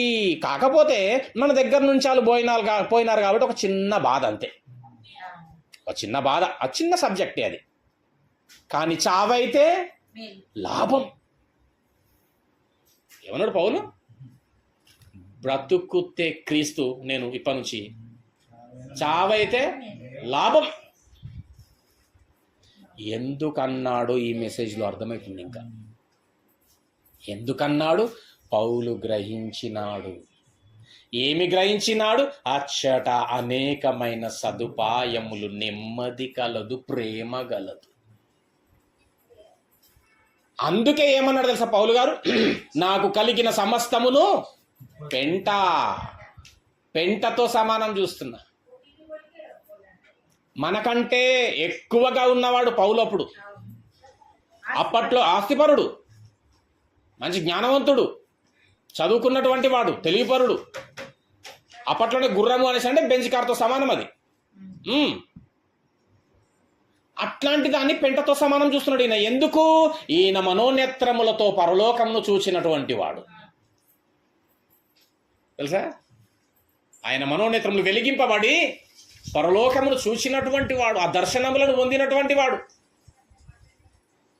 కలిగినదంతా పెంట. చూచి చెప్పినాడు, సాక్ష్యం. మేము చూచినవే చెప్తున్నాం. మేము ఆ చెప్పినటువంటి దాన్ని నువ్వు ఇప్పుడు నేను కూడా చూస్తా మరి నాకు చూపిమని అని మాత్రం అనొద్దు. చూచి నమ్మిన వానికంటే ధన్యుడు. నీకు చెప్పబడుతుంది ఎక్కడి నుంచి? బైబుల్ నుంచి. అది ఎలాంటి గ్రంథము? సత్య గ్రంథము.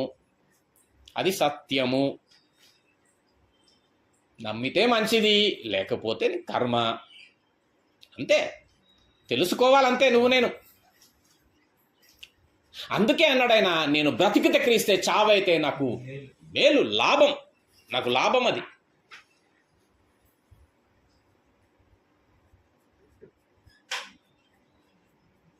అట్లాగా మనము బ్రతికేటన్ని రోజులు ఏ విధంగా బ్రతకాలా అంటే, నంబర్ 1 దీనులుగా. అంటే ఆత్మల విషయమై ఎవరైతే శ్రమిస్తారో, ప్రయాసపడతారో, పని చేస్తారో, సభలు కూడికలు పెట్టుకుంటూ సంచరిస్తారో, తిరుగుతారో, ఇక్కడికి రావాలని బాగా ఎన్నిసార్లు ఫోన్ చేసిన. ఎందుకంటే చెప్పాలా, ఎందుకంటే నాకు అప్పగింపబడ్డారు కదా, తెలవాలి కదా. ఎందుకంటే చాలా కుటుంబాల్లో, చాలా వ్యక్తిగతమైన వారి జీవితాల్లో ఎన్నో సంభవిస్తున్నాయి. కృంగిపోతే ఎట్లా, తొలగిపోతే ఎట్లా కుంపదీసి సాయంత్రం మళ్ళీ అని పోయిన నెల నుంచి కూడా నేను ఫోన్ చేస్తానే ఉన్నా ఫోన్. ఎందుకు బస్ ఎక్కి దిగి మళ్ళీ క్యాబ్ పట్టుకొని రావాలి? నేను సంచరిస్తా కదా, నాకు పడుతుంది కదా అక్కడ, నాకు ఒకటి పడుతుంది. నా సంచారములు నీవు లెక్కించితివి. నేను సంచరించే సంచారాలు కూడా అక్కడ కౌంట్ అవుతాయి అంట. అదిగో వారు దీనులు. ఇంకా ఎట్లా ఉండాలో తెలుసా? చూడండి, రోమ 14వ అధ్యాయం తీద్దాం ఒకసారి. రోమ 14వ అధ్యాయం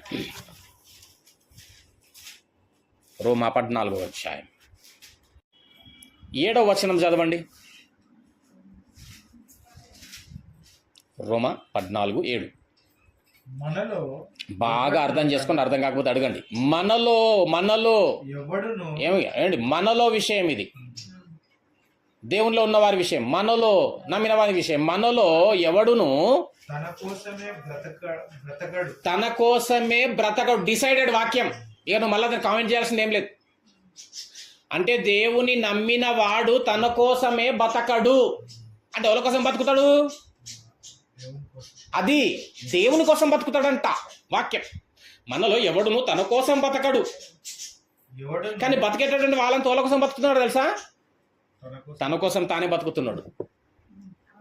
తాను తృప్తి పొందడానికి, తాను సంతోషంగా ఉండడానికి, తాను సుఖం అనుభవించడానికి, తన కుటుంబం సుఖం అనుభవించడానికి. తప్పు. బైబిల్ ప్రకారం తప్పది. నువ్వు దేవుడి కొరకు బ్రతకాల. దేవుడు కొరకు పడితే నేను ఎట్లా, నా పిల్లలు ఎట్లా? దేవుడు పోషించేటటువంటి వాడు, నడిపించేటటువంటి వాడు. నువ్వు సంపాదించుకో, నువ్వు తిను, నువ్వు సుఖంగా ఉండు. నేను సమాధానమును, శాంతిని ఇచ్చిందే నేను. నీకున్నటువంటి నీ బలము, జ్ఞానము సమస్తము చేత దేవుని కొరకు పనిచేస్తూ బ్రతుకుతుండాల. నాకద్దా మాకద్దా అనేసి అంటే ఎన్ని ఉన్నాయండి బ్యాంకులో? బ్యాలెన్స్ మస్తు ఉంటాయి. ఎన్ని ఉన్నాయండి? సామాన్లు ఫుల్ ఉంటాయి. మరి దేవుని కోసం ఏముందండి? ఏం లేదు. కరెక్ట్ కాదు కదా. తనలో ఎవడను తన కోసం బతకడానికి అర్థం ఏం తెలుసా? ఇంకొంచెం అర్థమయ్యేటట్టు చెప్తా చూడు. ఎవడైనా కానీ ఒకవేళ తన కోసము తాను ప్రయాసపడుతూ కష్టపడుతూ బతుకుతున్నాడు అంటే బైబిల్ ప్రకారంగా వాడు బ్రతికి ఉండి కూడా చచ్చిన వానితో సమానము అని అర్థం. దాని అర్థం అదే. ఎవడు కూడా తన కోసం బతకడు అన్నప్పుడు బతుకుతుండు అనేసి అంటే ఉండి కూడా లేనివాడే అన్న. రెండోది, ఎవడును తన కోసమే చనిపోడు. చచ్చిపోబుడు కూడా తన కోసం చచ్చిపోడంట. ఎవరు? మనలో చచ్చిపోవడం కూడా తన కోసం చచ్చిపోడంట. అంటే అర్థమైందో తెలుసా? కొంతమంది చచ్చిపోతే ఏమంటారు అనేసి అంటే, ఈ అంకులు బతికినన్ని రోజులు ఏం కష్టపడ్డాడు రా ఫ్యామిలీ కోసం, ఎన్ని చేసిండు ఆఖరికి అగో చేసుకుంటూనే చచ్చిపోయాడు. చచ్చేదాకా కూడా ఓల కోసం చేసిండు, ఆయన కోసం, ఆయన కుటుంబం కోసమే చేసే చచ్చిపోయాడు రా. అయితే వేస్ట్, పోతాడు. ప్రభువు నందు మృతుడు ధన్యుడు. ఎవడును తన కోసము చనిపోడు. అంటే నా కోసము నా పనిలోనే ఉంటూ చేస్తూ చచ్చిపోతాడు. నా యందు చచ్చిపోయినాడు, నా యందు మృతి నొందిన మృతుడు ధన్యుడు. చూసిరా? Clarity, clear, right? చనిపోడు. మనము బ్రతికినను ప్రభువు కోసమే ఉందా రైట్ బ్రతుకుచున్నాము. అంటే తనకు ప్రభు కోసం బ్రతకని వాడు బ్రతికి ఉండి కూడా చచ్చిన వాడితో సమానుడు. ఒక సంఘం కూడా అదే అంటాడు, మీరు బ్రతికి ఉండి కూడా చనిపోయిన వాడితో సమానం అంటాడా? చనిపోయినను. ఇదండి క్రైస్తవ్యం, ఇదండి నమ్మిన వారి జీవితం, ఇదండి విశ్వాసుల జీవితాలు. చలో ఇప్పుడు మన జీవితాలు పరీక్షించుకుందాం. నేను ఎన్నైతే ఇక్కడ వాక్యాలు చెప్తున్నానో ప్రతిదీ కూడా ఏముంటుంది తెలుసా? దేవుని కోసం ఇవ్వాలా, దేవుని కోసం చెయ్యాలా, దేవుని కోసం నిలబడాలా, ఎంతో మందికి వాక్యాలు వినిపింపబడాలా. రైట్? ఇదే, దీని విషయమే ప్రయాసపడాలా. ఏమీ లేకున్నా, ఏది కాకున్నా మీటింగ్ మాత్రం ఏమన్నా కానీ ఏడికి ఆడొక దగ్గర షాప్లో అప్పు పెట్టేదాకా గుత్త కానీ ఇది మాత్రం నడవాలి. ఎందుకంటే నన్ను ఇది కదా పరలోకం చేరుస్తుంది, నిన్ను అదే కదా పరలోకం చేరుస్తుంది. మరి అరే లేమిలో ఉండు దరిద్రునిగా ప్రాబ్లం లేదు. దరిద్రుడు ఒకడు ఉండేను, అబ్రహాము రొమ్మున అనుకొని ఉండేను. హాయిబా ఇక్కడ 60, 70, 80 అమ్మ అంటే 100, 120 వేసుకొచ్చేలో నిత్యము. అది కదా ముఖ్యము. రైట్? ఇట్లాగా బ్రతకాలా. ఇంకో చోట కూడా చూద్దాం. ఫిలిప్పీలకు రాసిన పత్రిక 2వ అధ్యాయం. ఫిలిప్పీలకు రాసిన పత్రిక 2వ అధ్యాయం ఫాస్ట్ 4వ వచనం.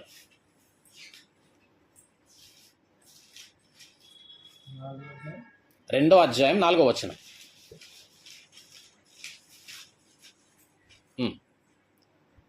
మీలో ప్రతి వాడు, కొంతమంది కాదు, ప్రతి వాడు తన సొంత కార్యములనే కాక ఇతరుల కార్యములను కూడా చూడవలెను. ఉందా? కానీ మనిషి నేను బాగుంటే చాలు, ఎవరికేమైతే నేనేం చేయాలా? లేదు. నీ సొంత కార్యములను గాక ఇతరుల కార్యములను కూడా చూడవలెను. ఎందుకు? వాడు బాగాలేడంటే చెయ్యాలా, ఇవ్వాలా. నేను చేస్తా, అదే చేస్తా. బాగాలేడంట, అగో లేస్తలేడంట, లేదా అగో చాలా ఇబ్బందిలో ఉన్నారంట, అగో చిన్న పిల్లలంట, అగో రేషన్ అంట, అగో హాస్పిటల్ ఖర్చు అంట. చెప్తున్నా, ఇతరుల కార్యములను కూడా చూడాలా. మరి నా కార్యం దేవుడు ఉన్నాడు, ఏడు నుంచి ఒక కలగక మాంతదా? చెయ్యడము, ఇవ్వడము. కొర్నేలి అను భక్తి పరుడు ఒకడు ఉండెను, అతడు బహుధర్మములు చేసిండంట. 10వ అధ్యాయంలో అపోస్తలులు. ఇచ్చే తత్వం. ఏమండి, ఎదుటోడు బాగలేకపోతే నీ మనసు తప్పించాలా. నాది బాత్కి బాత్ అనుకోవాలా, నా తర్వాత సంగతి అనుకోవాలా. ఎందుకంటే నిన్ను వలె మరి చేయకపోతే అడిగలేతుంది. నీ సొంత కార్యంలోనే చూసుకుంటే నువ్వు పొరుగువాన్ని ప్రేమిస్తున్నట్టు ఎట్లా అవుతుంది? ఎదుటివాడు బాగలేడంటే నువ్వు తప్పించిపోతుండాలా, వాడు సంతోషపడుతుందంటే నువ్వు సంతోషపడుతుండాలా. కానీ చాలామంది ఒకడు ఎదుగుతున్నాడంటే బాబు అమ్మో అసలు ఊరువరు కదా, కొండాలు పెట్టేసేస్తారు అంతే, పుల్లలు పెట్టేస్తారు అంతే. ఏమన్నా ఉన్నారండి కుటుంబాల్లో పెద్ద మనుషులు. తప్పు. వాక్యము అస్సలు దాన్ని సహించదు. ఎందుకు అట్లుండాలండి? చదవండి. క్రీస్తు యేసునకు కలిగిన ఈ మనసు. ఏ మనసు? ఇతరులను కూడా చూడవలెను. ఈ మనసు ఏ మనసు అంటే క్రీస్తు యేసు మనసు. అది క్రీస్తు యేసున కలిగిన ఈ మనసును మీరును కలిగి ఉండండి. అది దీనత్వం, అది దయగల హృదయం. అది అట్లుండాలా. ఏమండి, ఈ విధమైనటువంటి బ్రతుకును బ్రతికేటటువంటి వారమై ఉండాల. అలా గనక బ్రతకకపోతే నీకు సదుపాయాలుండవు. రేపు ఇట్లా గనక బ్రతకకపోతే నువ్వు సదుపాయాలన్నీ పోగొట్టుకుంటావు. ఒకటి ఉంటుంది అక్కడ. ఏందది? నరకం. అచ్చట ఏముంటది? ఏముండదు, చుక్క నీళ్ళు కూడా దొరికాయి. అందుకే ధనవంతుడు ఏమడిగిండు? అయ్యా అబ్రహామా, తండ్రి అయిన అబ్రహామా, చిట్టుకన్నా వెళ్తున్న ఇట్లా లాజర్తో ఒక డ్రాప్ ఇట్లా నాలుక పైన చుక్క నీళ్ళు దొరికాయి. సదుపాయాల సంగతి దేవుడు తిరుగు. ఇట్లా కనుక బతకకపోతే చుక్క నీళ్ళు దొరికాయి. ఏం సదుపాయాలండి? మళ్ళీ ఒకసారి అక్కడికి పోతే అచ్చట నీ సమూహము, అవునా, నీ సమూహము దానిలో నివసించుచున్నది. ఏంటి సమూహము? దేవదూతలు. ఏమున్నాయంట అక్కడ? దూతలు. దేవుని సమూహం అంటే దూతలు. ఇప్పుడు వినండి, ఈ పంచభూతములు దూతలు. నువ్వు పీల్చే గాలి కావచ్చు, అగ్ని కావచ్చు, ఏమండి, పండు, పులుపు, తీపి, నువ్వు ఆస్వాదించేది, నువ్వు పొందుకుంటుందంతా కూడా దూతల ద్వారా దేవుడు నీకు ఇచ్చట కలుగజేసిన ఫెసిలిటీస్. మంచిగా విన్నారు కదండి. ఇప్పుడు చెప్తా. హెబ్రీయులకు రాసిన పత్రిక 1వ అధ్యాయం వెళ్ళండి. గాలి దూతనా అన్న? చూద్దాం. గాలి దూత, నీరు దూత, ఏమి అగ్ని దూత, పండు దూత, పులుపు దూత అనే ఏమి నువ్వు ఆస్వాదించే, నువ్వు స్వీకరించే అన్నీ కూడా దూతలు. దూతల ద్వారా ఇచ్చట సదుపాయములు కలుగజేసింది ఆయన అనుగ్రహము. ఆయన అనుగ్రహము ద్వారా సదుపాయములు కలుగజేయబడి ఉన్నవి. ఇంకో సంగతి తెలుసా, ఇక్కడ మంచోడికి ఇవే సదుపాయాలు, చెడ్డోడికి కూడా ఇవే సదుపాయాలు. ఏం సదుపాయాలు? ఇంతకుముందు మాట్లాడుకున్న ఎన్ని సదుపాయాలు. కారు మంచోనికి ఉంటుంది, చెడ్డోనికి ఉంటుంది. బిర్యానీ మంచోడు తినొచ్చు, చెడ్డోడు తినొచ్చు. బర్గర్, పిజ్జా మంచోడు తినొచ్చు, చెడ్డోడు తినొచ్చు. ఊర్లో పోండి, దేశాల పోండి, మంచోడు పోవచ్చు, చెడ్డోడు పోవచ్చు. నేను ఏమంటున్నానంటే ఇక్కడ మంచివానికి చెడ్డవాడికి కూడా ఎన్ని సదుపాయాలుంటే అక్కడ దీనుడు మాత్రమే వెళ్తాడు. ఎన్ని సదుపాయాలు, ఎలాంటి సదుపాయాలు ఉండొచ్చు. ఒక మాట చెప్పాలంటే చచ్చిపోతే అదిరిపోతుంది. అదే మరి అట్లా చావాలా మరి. ఇప్పటిదాకా చెప్పిన సబ్జెక్ట్ అదే కదా. అట్లా అని చెప్పి ఆయన అవునా అని చెప్పేసి టుప్పుకుని చచ్చిపోయారు ఏమైనా చేసుకుని. ఏమి అట్లా అది కాదు. అట్లా పోతే కళ్ళు రగంటే డై కొడుతుంటారు లోపలికి డైరెక్ట్. ఏమండి, కళ్ళు మూస్తే అదిరిపోతుంది దేవుని బిడ్డ. జబర్దస్త్. 1వ అధ్యాయం 7వ వచనం చదవండి ఒకసారి. హెబ్రీయుల రాసిన పత్రిక 1వ అధ్యాయం 7వ వచనం.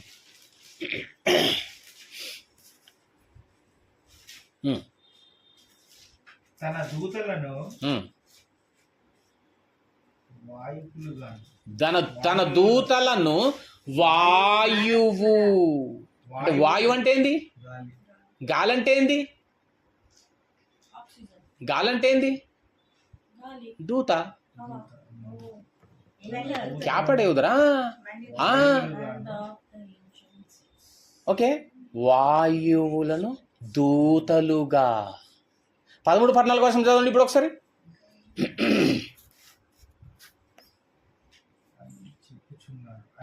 అయితే నేను నీ శత్రువులను నీ పాదములకు పాదపీఠముగా చేయు వరకు నీ కుడిపార్శ్వమున కూర్చుండుము, నా కుడిపార్శ్వంలో కూర్చుండుము అని దూతలలో ఎవనితోనైనాను ఎప్పుడైనా చెప్పినా, ఎవని కూర్చైనను ఎప్పుడైనాను చెప్పినా,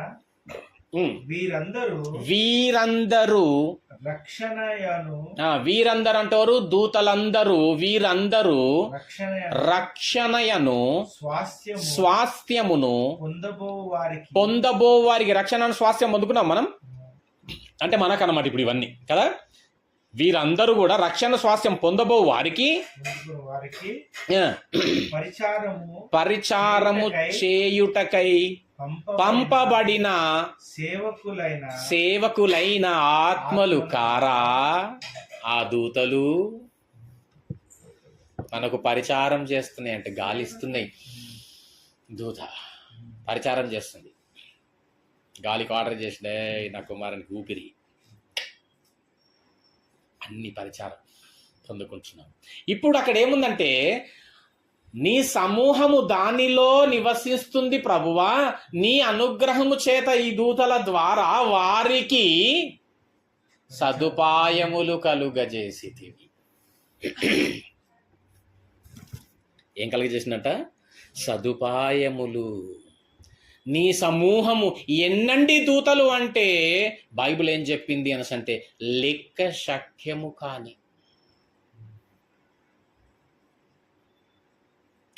అన్ని దూతల ద్వారా అక్కడికి వెళ్ళేటటువంటి దీనులకు అనేకమైన సదుపాయం ఎట్లుంటాయో.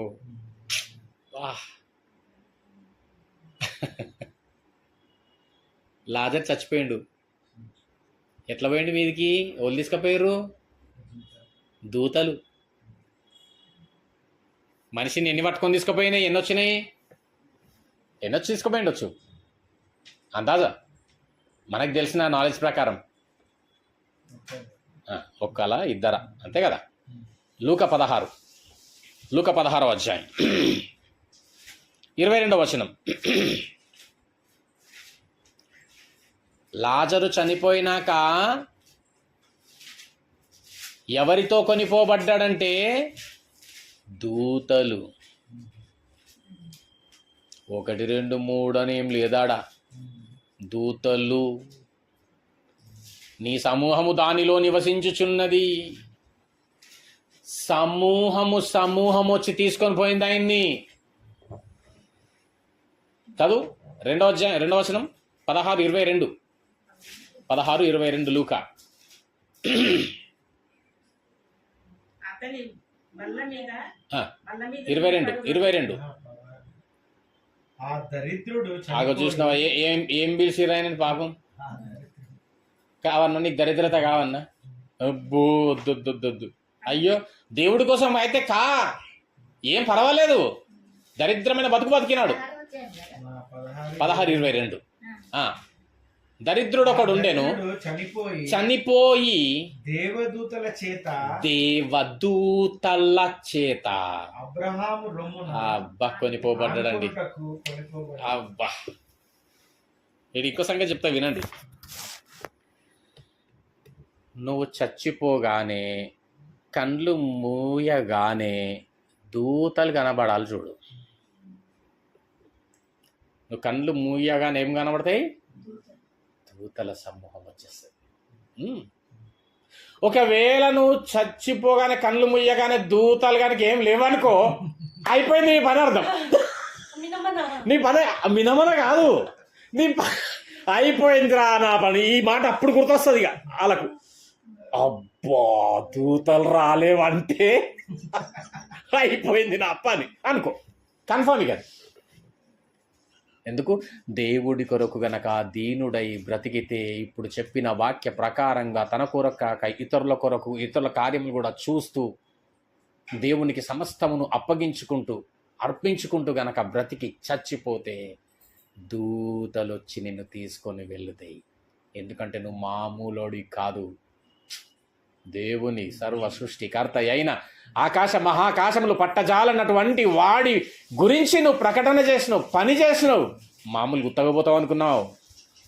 అట్లా దూతలు వచ్చి నిన్ను తీసుకొని వెళ్తాయి.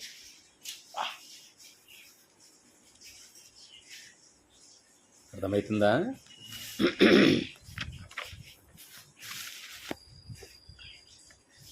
ఎట్లాగ ఎన్నో చేసినటువంటి వాడు, దేవుని పని చేసినటువంటి వాడు ఇంతగా చేసి చచ్చిపోతే ఏమండి ఏ సదుపాయాలు లేవా? ఏముంటుందండి?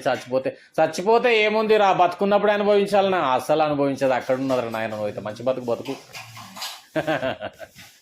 కోట్లాది కోట్ల దేవదూతలు వచ్చేసి తీసుకొని పోతాయంట. వాటి ద్వారా వారికి అక్కడ సదుపాయములు కలగజేయబడి ఉంటాయి. ఎవరికి? ఆత్మ విషయమై దీనులైన వారు, అంటే ఆత్మలను రక్షించాలని సువార్తను ప్రకటించే ప్రతి ఒక్కరికి ఈ ఛాన్స్. ప్రకటింపని ఎడల ఏముంటది? 1 కొరింథీ ఉంటుంది, 1 కొరింథీ 9వ అధ్యాయం. ప్రకటింపని ఎడల ఏముంటుందో చూద్దామడా. ఆత్మల విషయం ఆత్మలను రక్షించాలని సువార్తను ప్రకటించే ప్రతి ఒక్కరికి కూడా ఆ సమూహముల చేత సదుపాయములు కలగజేయబడేటటువంటి ఛాన్స్ ఉంటుంది. ఒకవేళ ప్రకటింపబడని ఎడల 9వ అధ్యాయం 16వ వచనం, 9th chapter 16th verse. చదువు నాయన. నేను సువార్తను ప్రకటించుచున్నాను, ఆయన సువార్తను ప్రకటిస్తుందట.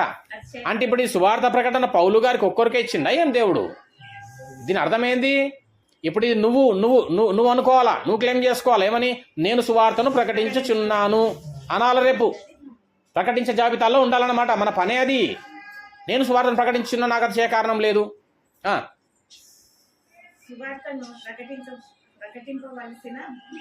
భారము అది ఎందుకు ఆ భారం నీ పైన మోపిండి తెలుసా? నీ పైన పాప భారాన్ని ఆయన తీసేసుకున్నాడు, ఆయన మోస్తుండు. కాబట్టి ఆయన సువార్త భారం నీ పైన వేసిండు. ఆ భారము, ఆ కాడి ఎట్లుంటదంట? సులువుగా ఉంటదంట. మత్తయి సువార్తలో ఉంటది. ఆయన కాడి సులువు కదా. ఇరుకుంటది కరెక్టే. కానీ నా దేవుడు ఆ ఇరుకులో కూడా విశాలత కలగజేస్తాడు. ఎన్నుకో ఇరుకు మార్గాన్ని, ఏం పర్వాలేదు. నిన్ను రక్షింపనేరక ఆయన చేతులేమి కూర్చోబోలే కదా. పడిపోయినప్పుడు లేవనెత్తేటోడు ఒకే ఒక్కడు దేవుడు. ఎవ్వడు, ఏ మనుషుడు రాడు. నువ్వు పడిపోతే కృంగిపోతే మీదికి వెళ్ళి యోబు దగ్గరకు వచ్చి 4 రాళ్ళు వేసినట్టుగా రాళ్ళేసి మరి నిందిస్తారు, అపహాస్యం చేసుకుంటారు, నవ్వుకుంటారు, కానీ నేను లేపేటోడు ఎవరు ఉండరు. ఒకే ఒక్కడు దేవుడు మాత్రమే నీకు తోడంతే. చదవండి చదవండి. సువార్త భారం నా పైన మోపబడి ఉన్నది. అయ్యో నేను సువార్త అయ్యో అక్కడ ఆగాల. అయ్యో అని ఎప్పుడంటామండి కాదా? భయంకరమైన విపత్తు సంభవించినప్పుడు అయ్యో అంటే కొంపలన్నీ అంటుకపోయినప్పుడు అయ్యో. ఇప్పుడు చూడండి ఎందుకన్నాడు అయ్యో. అయ్యో చదవండి. నేను సువార్తను ప్రకటింపకపోతే నాకు శ్రమ. చదవండి చదవండి. 9:16. అయ్యో నేను సువార్తను ప్రకటింపకపోయిన ఎడల శ్రమ. ఏందా శ్రమ తెలుసా? నరకం, అగ్ని ఆరదు, ఆత్మను పురుగు చావదు. అందుకే అక్కడ పెట్టిండు పదం అయ్యో. సువార్త ప్రకటింపే భారం నా పైన ఉంది నాయనా, నేను ప్రకటించాల, ప్రకటింపకపోతే నరకం. ఎట్లా? చాలు చాలా చాలు. ఏమంటారు మరి? ఎట్లా చేద్దామంటారు మరి? అంటే ఇప్పుడు అక్కడికి పోతే తినొచ్చా అన్న? సదుపాయాలు కదా. చదువు అంటే అదేం చదువు? ఇష్టపడి చేయాల. సనుక్కుంటా ఉన్నాయన్నట్టే పెట్టినము, ప్రతిసారి అటే ఇచ్చినాము. ఈడ మనం తినకపోతే సరిగ్గా మనం అటు ఇచ్చేది ఏదో ఇటు ఇస్తూ ఫ్లాట్ అన్న కొంటుంటిమి, ఓ ఫ్లాట్ అన్న కొంటుంటిమి. ఏమి సనుక్కుంటా గునుక్కుంటూ ఇద్దని అందుకే ఉంటుంది ఒక చోట.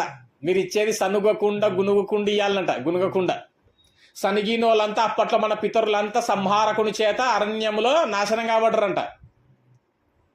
మళ్ళీ చదవంటది. ఇది నేను ఇష్టపడి చేసిన ఎడల జీతం దొరుకుతుంది. అది పనికి జీతం వస్తుంది కదా, మరి జీతం దొరుకును అంటే ఆయన పని ఎట్లా చేయాలా? ఇష్టముతో. ఇష్టపడకపోయిన ఎడల గృహ నిర్వాహకత్వము నాకు అప్పగింపబడెను. నేను నాకొద్దు, నేను చెయ్య కాదు, నీకు ఆల్రెడీ అప్పగింపబడ్డది, చెయ్యాలంతే, రూల్ అది. నాకు ఇష్టం లేని ఎడల అయినా కానీ నాకు అది గృహ నిర్వాహక తత్వం నాకు అప్పగింపబడ్డది, నా మీద వేసిండు. అది వేసినాక కూడా నీ పనులు చూసుకుంటే ఏడికైతుంది? అది కాదు.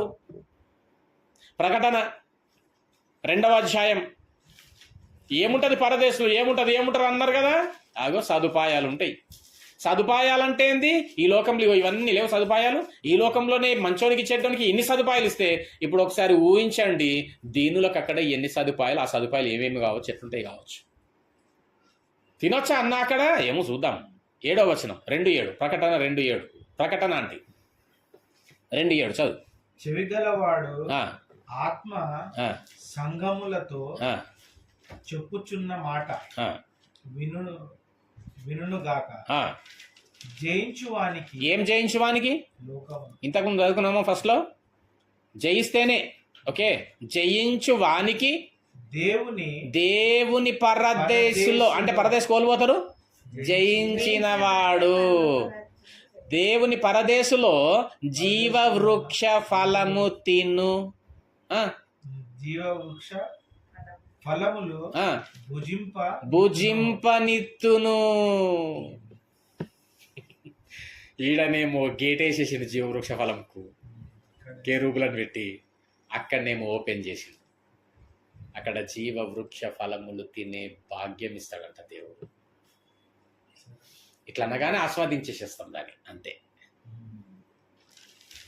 అక్కడ ఆకలి ఉండదు, తప్పికుండదు. ఆకలి అయ్యేదాకా చూసేటంత దరిద్రత ఉంటుంది అనుకున్నావు అక్కడ. నువ్వు ఆకలి అయ్యేదాకా ఉండే పరిస్థితి అంటున్నావు ఈ లోకంలో. కాడ ఆకలి ఉండవు. నువ్వు అనుకున్నప్పుడు దాన్ని అట్లా ఆస్వాదించుకోవచ్చు దూతల ద్వారా. జీవవృక్ష ఫలము భుజింపనిత్తును. ఏంటి భుజించడం అంటే? తినొచ్చు అన్న. యేసుప్రభుల వారు చనిపోయిన తర్వాత అక్షయ శరీరము దాల్చుకున్నటువంటి ఆయన శిష్యుల దగ్గరకు వచ్చి ఏం తిన్నాడు చెప్పాలా?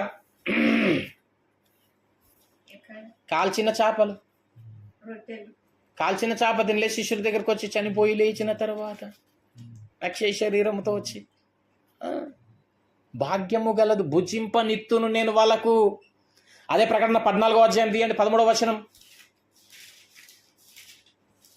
ఏం చేస్తాం అక్కడ పోయి మరి చూద్దాం ఇప్పుడు ఒకసారి. 13వ వచనం 14-13 ప్రకటన. అంతటా ఇప్పటి నుండి ప్రభువునందు మృత్యునందు మృతులు అది ధన్యులని. ఎవరు ధన్యులండి? ఎట్లాంటి మరణం మరణించిన వాళ్ళు ధన్యులు? ప్రభువునందు అంటే ఏంది? బ్రతుకు వాడెవడును తన కోసము బ్రతకడు, తన కోసము చావడు. అదిగో వాడు ప్రభువునందే చచ్చిపోతాడు, వాడు ధన్యుడు. ధన్యులని వ్రాయుమని పరలోకము నుండి ఒక స్వరము చెప్పగా వింటిని. నిజమే వారు మంచి వినండి. వారు వారి ప్రయాసములు మాని, వారు తమ ప్రయాసములు మాని. ఎక్కడ? లోకంలో. విశ్రాంతి ఏముంటదంటే దేవుని బిడ్డ ప్రయాస పడాలా, ప్రయాసం వస్తుంది. ఎందుకంటే ఈ లోకంలో స్నేహించిన వాడిని లోకం స్నేహిస్తుంది. కానీ ఆయన ఏమన్నాడు? యోహాను సువార్త 15వ అధ్యాయంలో 18వ వచనంలో, నేను మిమ్మల్ని లోకం నుంచి ఏర్పరచుకున్నా, ఈ లోకం నన్ను దూషించింది కాబట్టి మిమ్మల్ని దూషిస్తుంది. ప్రయాసం ఉంటుంది. ప్రయాసపడు వానికి ప్రయాసం మాని, ప్రయాసములు మాని ఈ ఈర్షలు, ఈ పగలు ఏవైతే దూషింపబడ్డవో, ద్వేషింపబడ్డవో, దారిద్రతలకు పోయినవో, ఆకలి దప్పులు ఏవైతే వచ్చినాయో, అవమానాలు ఏవైతే వచ్చినాయో, నిందలు ఏవైతే వచ్చినాయో, లేమి ఏదైతే కలిగిందో, ఈ ప్రయాసాలు అన్ని చచ్చిపోయినాక ఏమైతే అండి మాని, అంతే కదా, వెళ్ళిపోతాయి మనకు, మనం విడిచిపెట్టినట్టు అవి మాని విశ్రాంతి పొందుదురు. అది ఎక్కడా? పరదేశులో విశ్రాంతి పొందుదురు. విశ్రాంతి అంటే ఏం చేస్తాం చెప్పాను? పండుకుంటాం. నేనేమంటున్నా, ఆడికి పోయినాక కూడా దుప్పటి కప్పుకొని వండుకుంటా అంటే అంతకంటే దరిద్రత ఇంకేముంటది? అదే కదా, ఈడ వంద తినాలే ఏళ్ళు ఎత్తినాయి, గంటలు వండు. 7 గంటలకు అభి ఉట్రే ఇప్పుడే లేస్తున్నాం అనేటోళ్ళము, ఆడ కూడా పోయి వంట ఇయ్యట్లేదు కదా. అంతకంటే దరిద్రం ఇంకేమన్నా? నేనైతే మండ మస్తు సంవత్సరాలు వండిన, నేను ఆడ తిరుగుతూనే ఉంటా, తింటానే ఉంటా. విశ్రాంతి అంటే ఏంటంటే, ఫ్లైట్ మిస్ అవుతుంది కొంతమందికి. మిస్ అయినప్పుడు పెద్ద వాళ్ళకి స్టార్ హోటల్స్ బుక్ చేస్తారు. ఎందుకంటే రెస్ట్ తీసుకోవడానికి, విశ్రాంతి. ఆ స్టార్ హోటల్స్లో విశ్రాంతి ఎట్లా తీసుకుంటారు తెలుసా? పోయి దుప్పటి కప్పుకొని వండుకోరాళ్ళు. వాళ్ళు తాగాలనుకున్న పానీయాలన్నీ రకములై ఉంటాయి, ఫ్రీ. తినాలనుకున్నవన్నీ బర్గర్లు, పిజ్జాల కంటే తాతలు ఉంటారు అక్కడ, ఉంటాయి అక్కడ, ఫ్రీ. Sweets, cakes free. ప్రతి సౌలత్, ఫెసిలిటీ ఫ్రీ. అవి అనుభవించుకుంటూ, ఆస్వాదించుకుంటూ తిరుగుతారు. అది విశ్రాంతి అంటే. మనకు తెలిసిన విశ్రాంతి ఏంటంటే నిండా దుప్పటి కప్పుకొని పడుకోవడం. లే వారు వారి ప్రయాసములు మాని విశ్రాంతి పొందుదురు.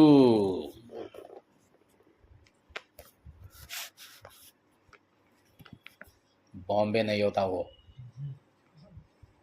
ఏమీ మద్రాసు కాదు, అది ఢిల్లీ కాదు, కలకత్తా కాదు, అమెరికా కాదు, ఇంకా ఏదో కాదు, పరదేశు, మహావిశ్రాంతి లోకం. ఏమండి, విశ్రాంతికి మారు పేరు పరదేశు.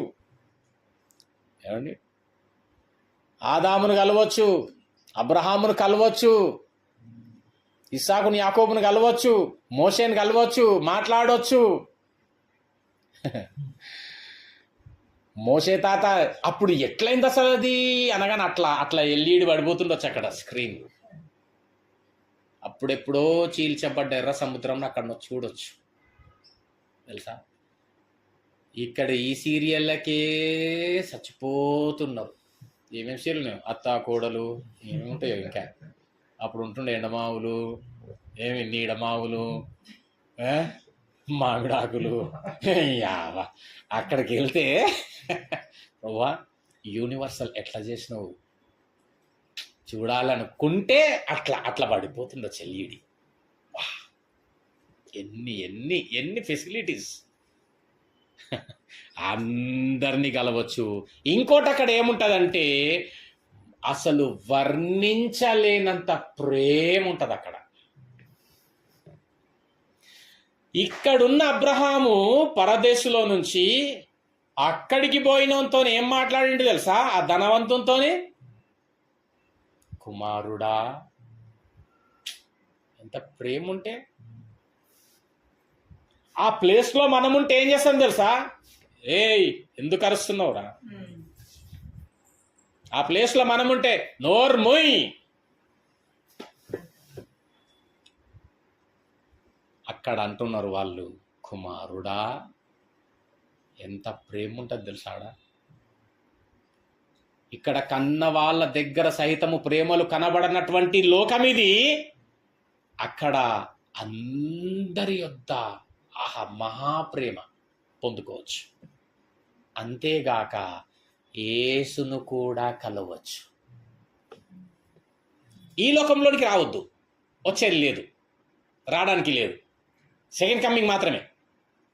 కానీ పరదేశికి వెళ్ళేటటువంటి అవకాశం ఉంది. అక్కడ వాళ్ళు కలవచ్చు. ఈయన చనిపోయినప్పుడు కూడా ఎక్కడికి వెళ్ళిండు?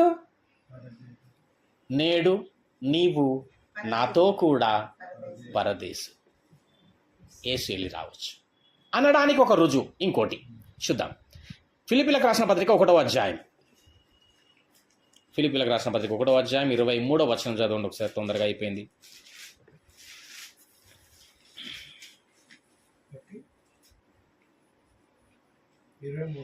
23. ఈ రెంటి మధ్యను ఇరుకున పడి ఉన్నాను. పౌలు గారు అంటున్నారు, ఈ రెంటి మధ్యను ఇరుకున పడి ఉన్నాను, నేను వెడలిపోయి అంటే అర్థమైంది చనిపోయి.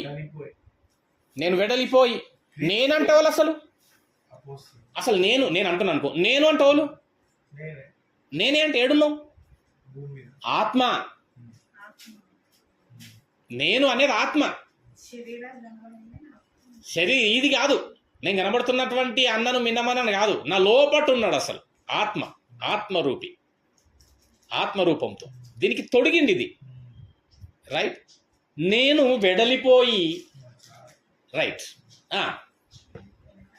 ఈ రెండింటి మధ్యను ఇరుకున పడి ఉన్నాను, నేను వెడలిపోయి చనిపోయి. ఇప్పుడు చనిపోతే ఎక్కడికి పోతాడు ఈయన?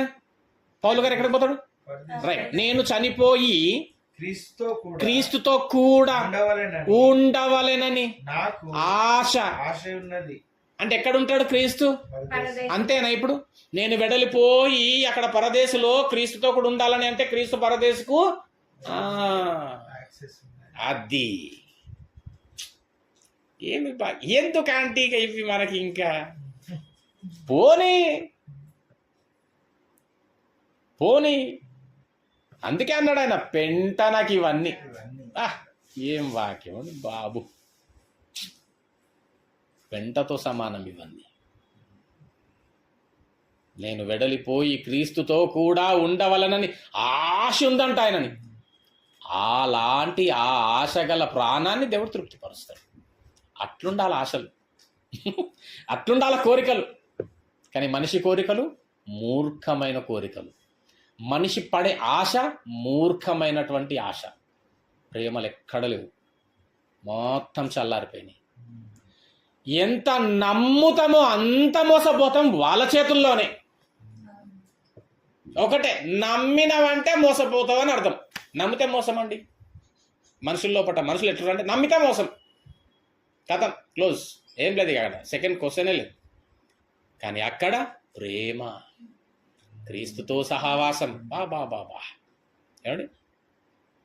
చివరిగా యోహాను సువార్త 16వ అధ్యాయం. యోహాను సువార్త 16వ అధ్యాయం. యోహాను సువార్త 16.